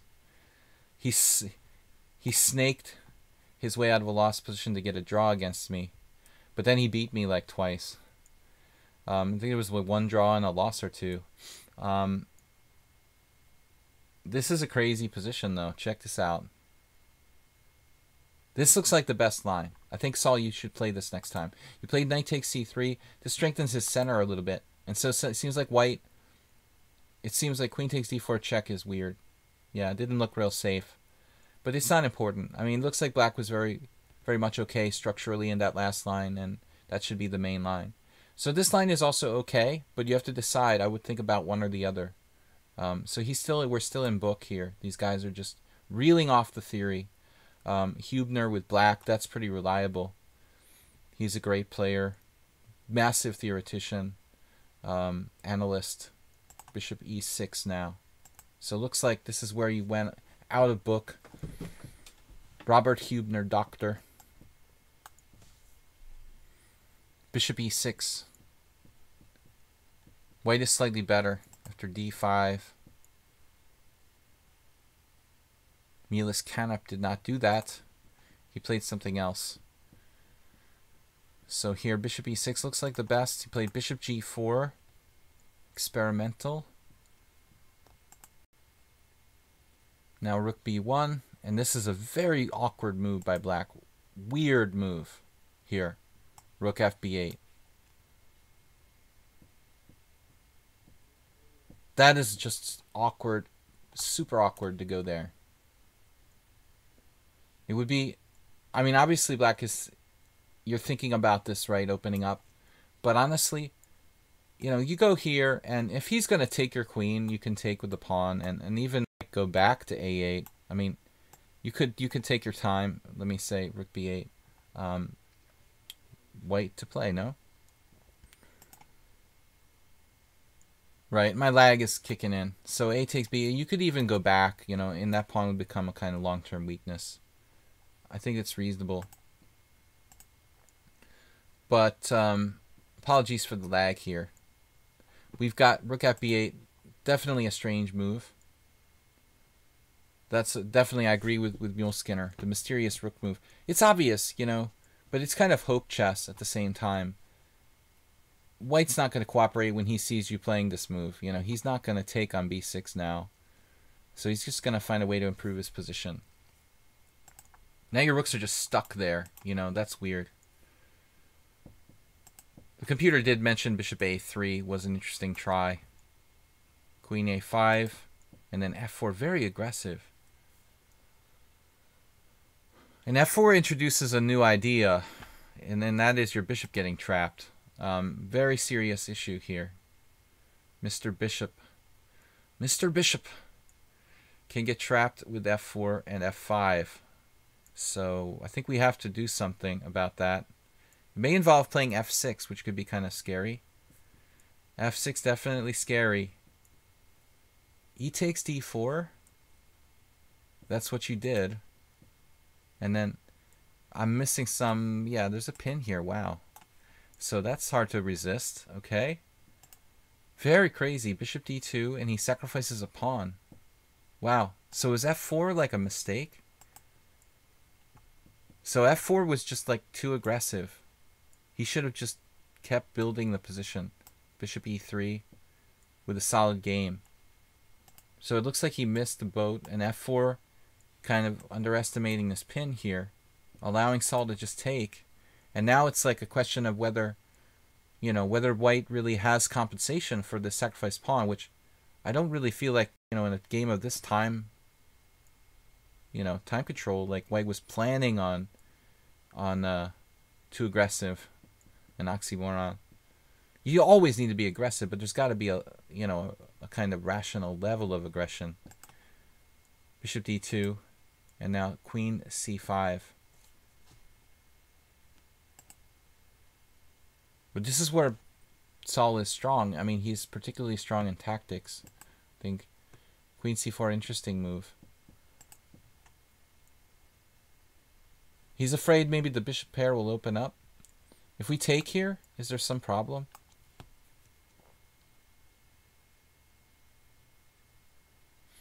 I mean, there is still the issue of f5. That bishop may get trapped. You know, it could very well get trapped in some positions.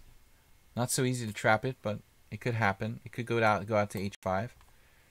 There's a question whether the position will open up. So Saul plays this move as apparently like exclamation point.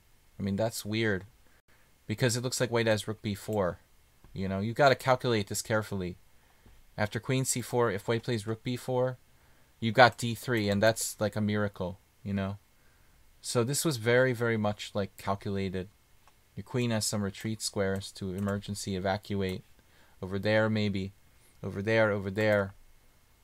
And then this check. King g1. Queen c5. And was there another path, though? Maybe not. I mean, I would be tempted to go back over here, but on f5, then the queen doesn't have the square. Queen e6, f5. So really, a lot of tactics, and it started out as a positional battle, but I think that practically speaking, Mike went wrong because he knows, you know, if he's his friend, I mean, he knows Saul is good tactically, and f4 like opened up all the position. You know, okay, White thought he has the bishop pair, maybe that's good for me here, but he ended up losing some pawns, and at the end of the day, I would think that that's more important than, you know, some vague attacking chances for White. It looks like, yeah, I mean, here, I don't know. I don't know if I would find c2, but bishop h5 looks very solid, for example. c2, a decoy, so he can take the h4 pawn. Really nice. Like one tactic after another, here. One tactic after another, and then all of a sudden, despite the bizarre rooks on b8 and a8, black is still better. Saul always submits these really long games, too. Is this like a 70-move game? Okay. Queen f2. And he doesn't trade queens. He doesn't want an ending. He could, though. I mean, he's just up, what, 2 pawns here. He doesn't like endgames. He wants to end it. But now he's, like, forced to go into the endgame. So that was actually a big mistake. Like, Saul could have traded queens on better terms with queen f2. Here, queen g4 check, queen g3. Instead of b6, you could take maybe first yourself. Was there an even better way to do this? Yeah, maybe like just trading on f2. I don't know. Queen takes f2 check, also possible. You would think that would be structurally best. But this way, if you trade this way with queen takes g3, I think the main point, although you fix White's pawns, he doesn't have that kind of frontal threats because that bishop is nasty on the diagonal. So maybe that's like the main reason why trading on g3 is the best move. Good night, Too Shark. Take care, man, and thanks for hanging out with us. I know it's late for you. So b6 here, bishop h3, and then he goes into an endgame. But amazingly, there is problems with the bishop getting trapped. Oh my goodness. Oh my goodness. Is it just trapped?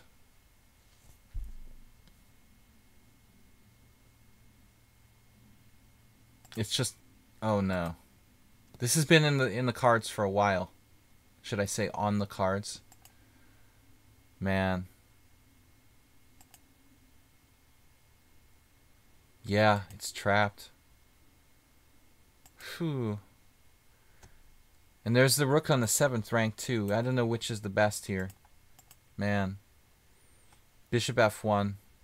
And now black's groveling for a draw. 3 pawns for a piece. 4 pawns for a piece. Is he groveling, though? He picks the riskiest path. I mean, with 93 check, I don't know. You know, you got 3 pawns for a piece and an ending. That bishop's really dangerous, though. And h6. You can't really blame him for taking the pawn on h5. White has those 2 bishops and the centralized king. It's like a good piece. Man. So black is really fighting an uphill battle here. Amazingly. You were like clearly better, now you're clearly worse. Phew, almost dead. Luckily, like, your knight is protecting the g7 pawn. Your f pawn is pinned. It's a disaster. You can't be giving up rooks. Knight f6 and then e6. An amazing move, a massive tactic. Wow. Because if pawn takes, bishop takes f6. Just crazy. What are you going to do? Play with 5 pawns for a rook. That's what happens. 5 pawns for a rook, guys, in ascending. Wow. I mean, if there wasn't an a pawn on the board, I would be pretty, you know, if we had no a pawns, I'd be pretty content. I'm not going to lose. But with 5 pawns for a rook and the a pawn still on the board, I'm a little nervous that pawn could queen. Yeah. So rook takes f6. Why do I have no game found? Is that the end of the game? Did you guys agree to a draw here? Were you wrong to accept a draw? No. No, I mean, I think that you can lose because that a pawn is on the board. You know, I think that draw is a good result for black here. I mean, you could win. Of course, it's possible. But I think that white... I agree with the computer's evaluation that white is better. Who knows what's really happening here? I mean, nobody has conclusively studied this kind of ending, probably. I mean, 2 rooks and 1 pawn against rook and 6 pawns. I mean, how often does this happen? But objectively, I can't imagine that taking a draw is a mistake. You know, I mean, you have a ton of pawns, but I mean, the guy has a pawn on the board that could become a queen. He has an extra rook. Your pawns are far back. His king is centralized. I mean, I can't imagine. He could probably at least, you know, force a draw. So draw is okay. Crazy game, guys. We have like 20 minutes left. 20 minutes in the stream left. So I want to cover the last couple games. Bob and Chesty. Craziness. That's typical. How you manage to create that kind of position is amazing. Yeah, that was absolutely crazy. I mean, yeah, white could theoretically lose, but pretty hard to do. Thanks to our new subscribers, and thanks everyone for supporting the stream. Saul, Merle Dixon, Asterbait. Karchi actually submitted a game. I've got to do these subscribers that came in. Let's see. Bob and Chesty. I guess Chesty was first. They're in reverse order. Short loss from yesterday. I had a great position on the opening, yet due to a lack of good plan, I basically tripped on your own feet. Any thoughts on more effective planning and attacking?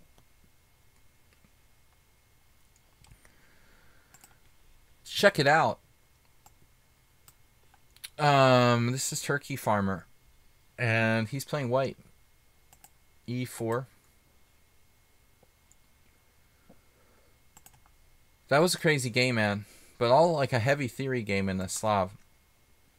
Okay, so Testosterone plays this. I don't know what it's called. It's like an offbeat line of the closed Sicilian, which I played a few times myself. And I played it on both sides. But here Black played d6. And if I'm not mistaken, Testosterone, you might have submitted an earlier game in this line. Wasn't there another game you submitted once? If not you, then it was someone else. Similar position. But I don't really like d6 a whole lot. You know, I feel like this is like an inferior this is an inferior Grand Prix attack for Black. I had a game against Farkas Tibor, I think, once. Maybe I won years ago. But if the knight was on f3, I wouldn't mind d6 so much. But with the knight on g1, white has options to play f4, kind of giving him a good Grand Prix attack with those doubled pawns. So I don't like d6 a lot. And again, I think this was what happened with Farkas Tibor. I did like bishop takes c6, and I just like white here. Maybe I didn't win that game. It was years ago. It may have been a draw. But I like my position out of the opening. I think this is good for white. Okay, the way you played it is okay too. Like d3, there's nothing wrong with that. Although you maybe give him like one additional option. Bobby Fischer played d6 against Karpov. Say what?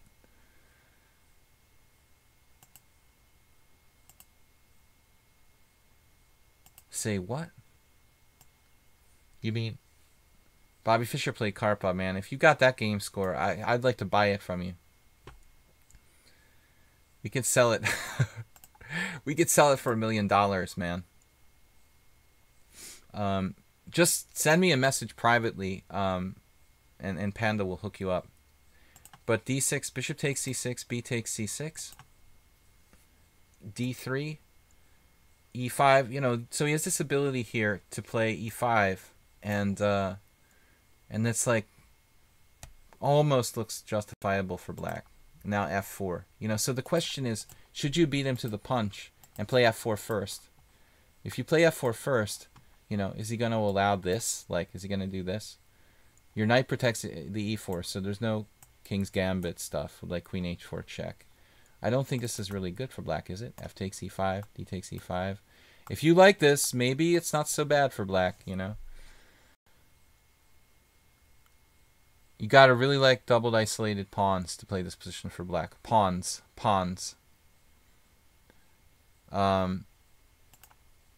Yeah, send me the game score. Fischer versus Karpov. We'll see what we can get at the pawn shop for that game. Probably quite a bit of money. So, yeah. Anyways. collectors. Bishop takes c6, b takes c6, d3. He calls it the anti, Brian Smith calls it anti-Sicilian without a name. That's funny. f4, e takes f4, bishop takes f4, like a good king's gambit here. And then bishop e7. There was the alternate. The alternate, I called it. Alternate development with like knight e7 and knight g6, you know, like that. But bishop e7 like a tad more natural. There's one game. He's Polish, I think. Hey, Berla, if I'm not mistaken. I might be mistaken. He played queen d2 here. You've got to be a real expert to play that move. I would definitely castle kingside. Castle's kingside. One thing to keep in mind, you know, is like black isn't fianchettoed, you know. I think that's important. If it's a fianchetto setup, then it's typical to do like queen d2, bishop h6, or queen e1 and queen h4. But let's just keep in mind here that it's not a fianchetto Grand Prix. And so the white queen might actually, you know, be normal where it is, or going to a different square. Not really sure it's going to d2 or e1 or what. Now the engine likes queen e1. There's nothing wrong with h3, and I think you have a really nice position here strategically. He plays bishop takes f3, cutting his losses. I think that aggressive player is going to play bishop h5 now. But there's no doubt that this is a risky position. I mean, I don't know about g4, etc. Kind of crazy, like bishop g6, and I guess e5 you bust his structure. You could try to bust his structure, not without risk though. You know, I don't know. It's not forced either. I mean, you could play something more conservative for white. You don't even have to play g4 if you don't want to. But I like white. It has a kind of Capablanca feel to it. I mean, if you could play e5 and play an endgame where he's got these double isolated pawns, isolated a pawn, get the queens off the board magically. I really like your endgame here. But anyways, there's still a middle game. But this is very convenient. You know, he traded, and now there's no danger. Your king is safe. You have a better structure. Play along the f file. Just seems really pleasant. Again, e5, you know, that may be just a great endgame for white. You didn't pull the trigger on e5. But I think e5 is justified. You know, it just looks like the easy way to play this. Like e5, you know, maybe he takes and plays like knight d5 or something. But I wouldn't be thinking direct attack. You know, you're not thinking, I'm going to checkmate this guy. You should be thinking like, this is a good endgame. You know, I'm just going to win. Try to win based on my structure. But not easy. You know, not easy. This is not a guaranteed win because he has isolated pawns. Black pieces are still pretty good. His knight is a monster on d5. How do you get rid of that? You know, this would be a good position to play out. Try to play this position against the computer for like training games or something. I mean, it's still not easy. It looks good, but with that knight on d5, like how the heck can you know, make progress while that sits there and like dominates the center? I mean, not so easy, you know. Anyways, so b3. Kind of just a safe move, but you did weaken the knight, so now you probably have to maneuver. That's a great maneuver, man. Again, like Rubinstein, Capablanca come to mind when you look at this position. That's the Rubinstein maneuver. Knight c3 in the exchange, Rodopez. Also in the four knights with black, like knight d8, knight e6, bang, bang, bang, and it's coming to f5 with threats of bishop h6. You know, triple exclam, as Emery Tate would say. Just, this looks great, man. So bishop d2, okay, that's the move I would have played in a blitz game. But it turns out you had better. Here, here, great structure, great position. But now he's got this. Looks like knight d1 is still the magic plan. This is, even in that position, that's your master plan. You just, if you don't see that, then it's hard to make progress.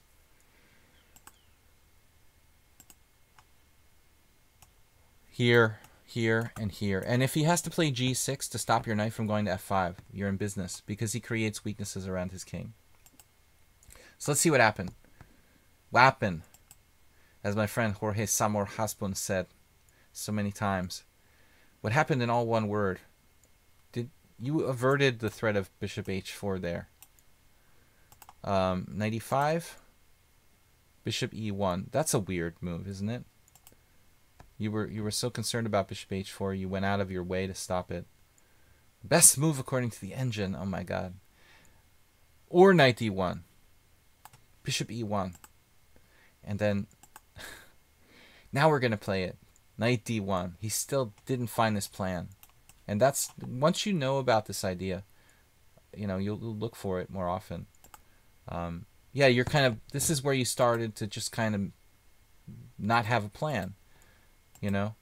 But the question is bishop h4 a threat or not? You know, because if it's not a threat, then I want to do this. If this is not a threat, then screw it. I mean, we can play like queen f4, right? What's the problem here? Knight here and knight here. Or even queen h2. I mean, queen h2 is obviously ugly. You could play queen e3. No, and then he does stuff to bother us. And then our knight doesn't have a square. We don't want to go there. We want to go to somewhere more natural. So f4 or even h2. Yeah, so you just didn't have a plan. You were getting strangely tangled up. And then still knight d1 was, this is just no plan. And bishop f6, okay. g3, that's bad. g3 is not good because you're putting your pawn where it's like blocking your bishop. So still knight d1. It's just a really good idea.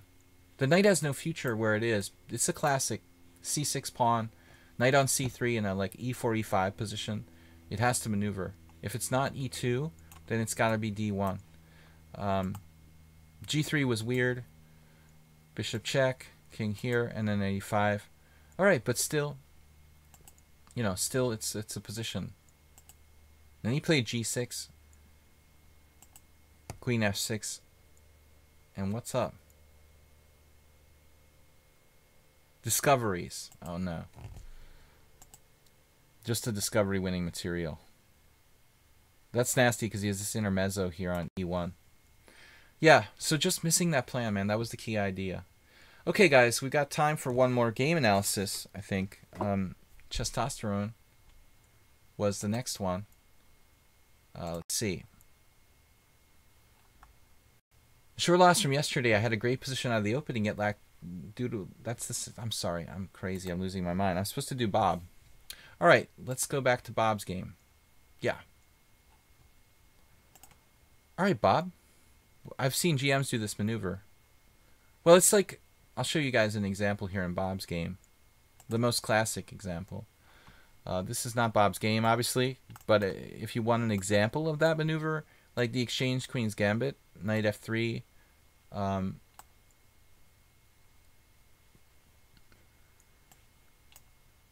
like here. My favorite game, I think, was Rubinstein against Janowski. No, it was Capablanca against Janowski. Capablanca against Janowski, I think.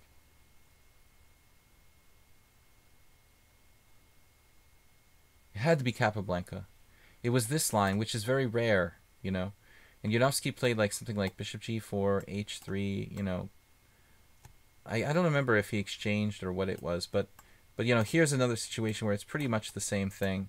You're seeing like a knight's coming to d1 and in e3 and f5 oftentimes in the exchange variation.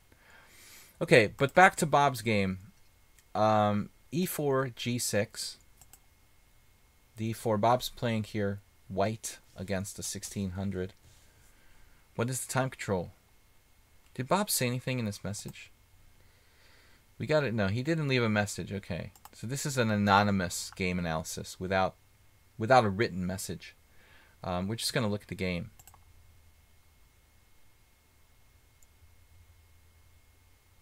Turkey farm is getting tough.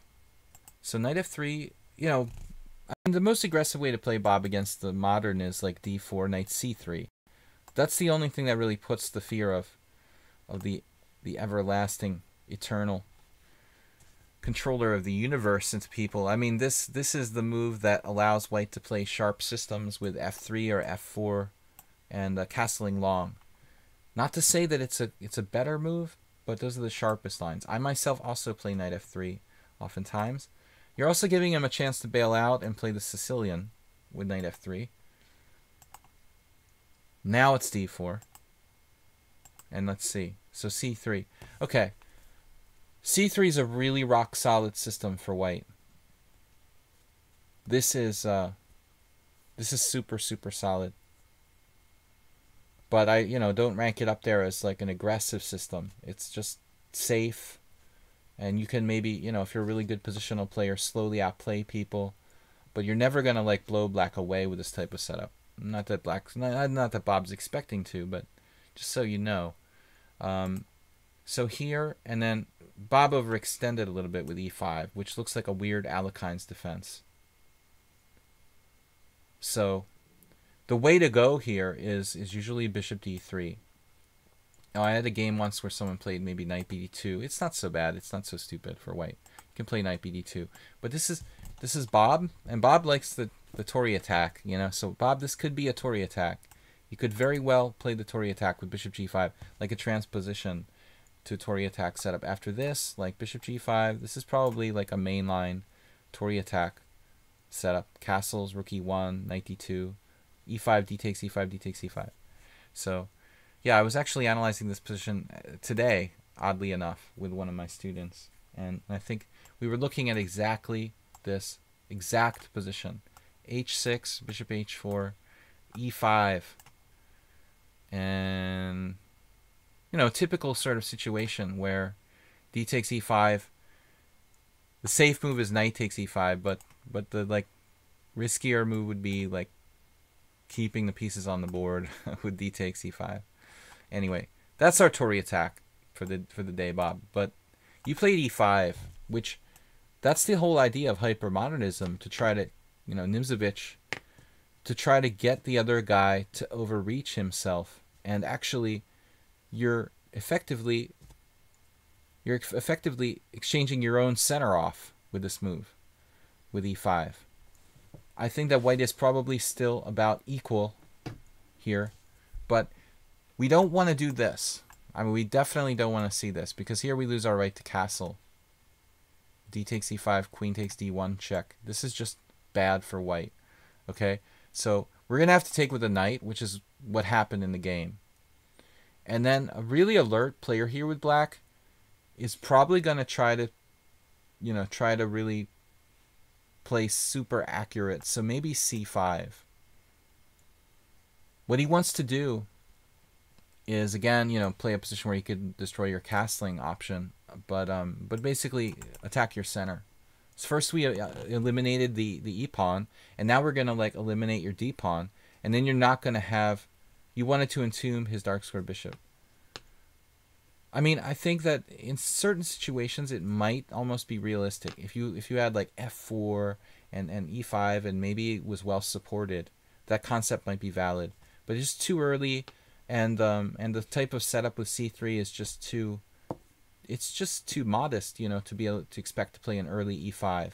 It's like apples and oranges. I mean, c3 is a very safe setup, but setups where you play an early e5 are like extremely aggressive setups, So in other words, you could try to do something with e5, but you'd have to play some crazy like Nakamura type of system. I mean, you'd have to play a totally different setup. If you want to play e5, you'd have to play like d4, bishop g7, knight c3, and transpose to some kind of aggressive setup with f4. And maybe, in a Pirtz, an Austrian attack, you can conceptually justify playing like e5, because this pawn is really, well supported by the f pawn. Even this is like borderline, theoretically. It's a really crazy variation, but that's like borderline, where you have a lot of support for e5. But here, in the game, you just don't have sufficient support. I mean, e5, take it out, and then you have to take with a knight, and you don't have an e5 pawn anymore. If you had another move or two, to consolidate, you could get a very good position if black were to waste time. Let's see what he does here, like castles. Okay, that's good. He didn't play c5. If we have another move or two, we could really work here. Let's see what you did. So bishop e3. That's kind of a logical move, though. I mean, it's really hard to give that bishop e3 a dubious. Like the computer gives him a dubious here. I mean, I'm stuttering like a crazy guy, but I mean, I'm getting tired. It's the end of the stream. Bishop e3. It's not a bad move. This harsh to give you a dubious for that. If you're a computer, that's dubious, but it's not an easy move. I mean, this move 95. Wow, that's like only a computer would do that. Most people would be mostly thinking about c5, which you discouraged. You know, I feel like this is almost logical play by Bob. I'm surprised that black is better here according to the computer. There must be some kind of trick. Again, 95. Has to be 95. The knight on e5 is hurting you bad. It's just not protected. And so it turns out that that's too costly.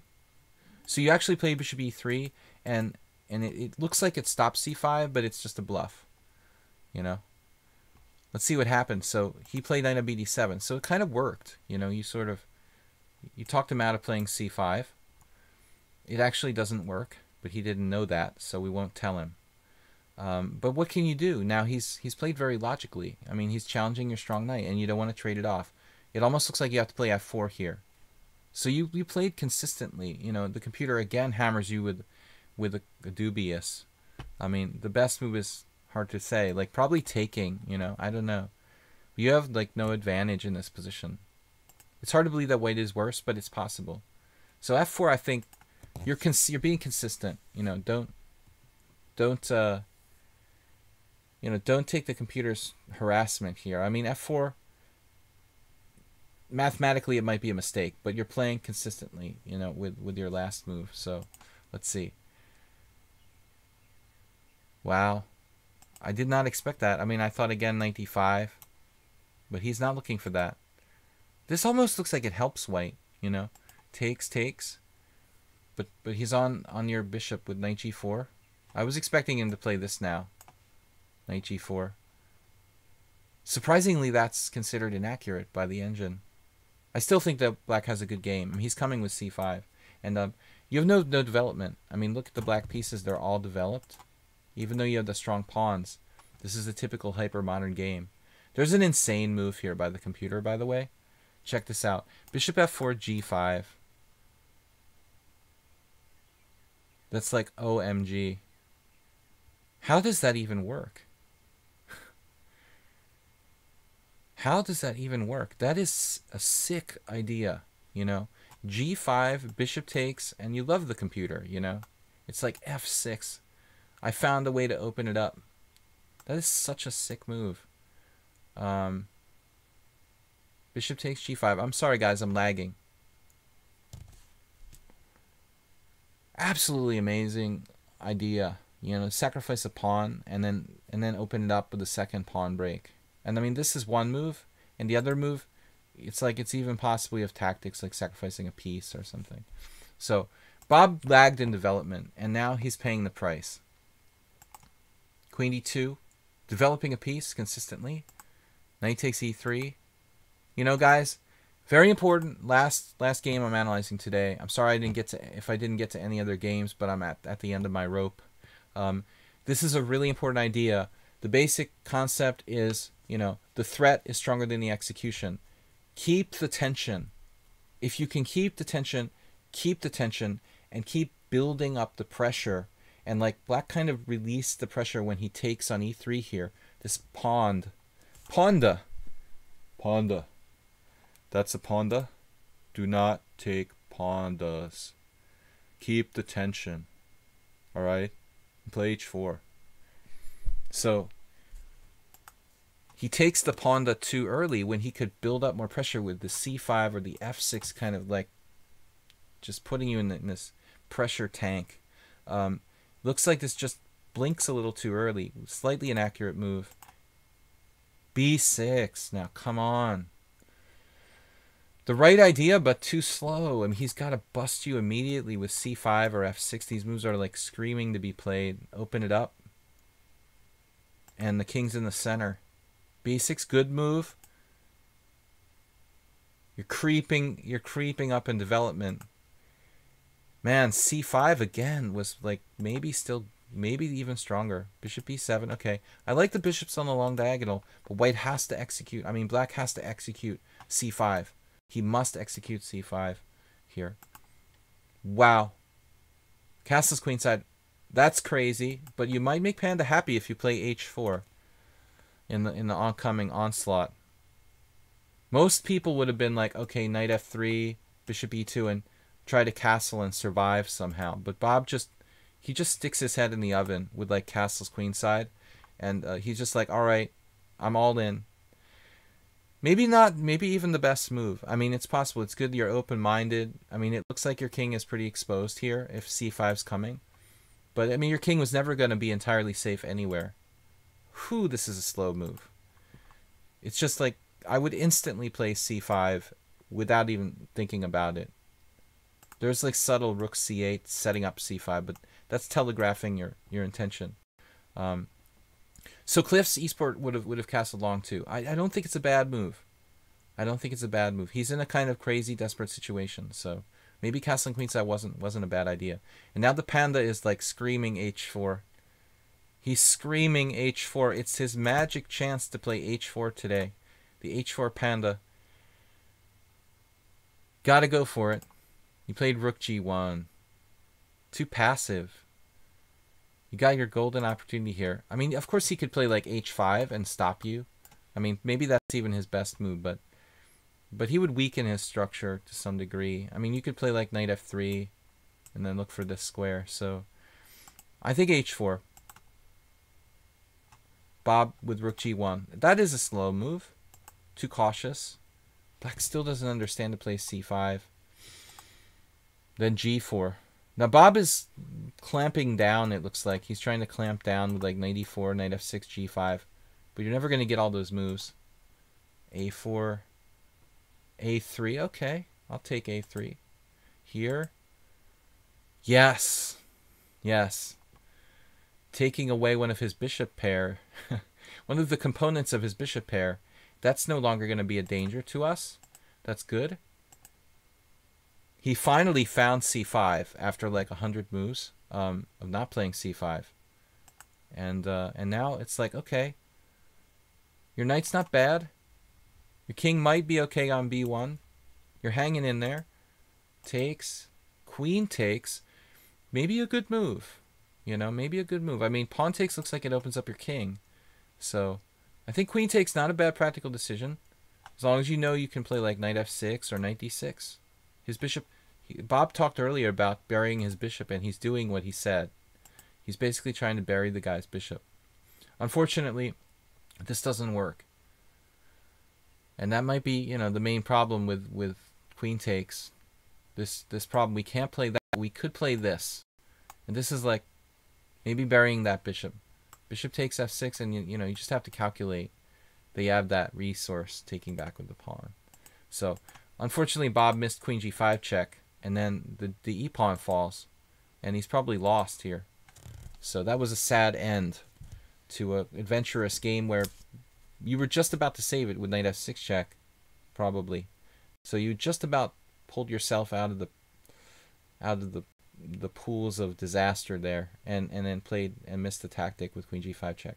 But instructive, the way that Bob got overextended, you know, so quickly here with e5. Anyway, guys, it was enjoyable. I've got to go. So thanks for watching and subscribing on my stream. Thanks again to Saul, Merle Dixon, Asterbay for the bit donations. I'd like to really thank you guys. And again, you know, check out my videos that I upload all the videos on YouTube, video chess training on YouTube. You can also donate to support the stream here with bits or on PayPal if you'd like to make just $5 or $10 donation every year. Be awesome if you could support the stream.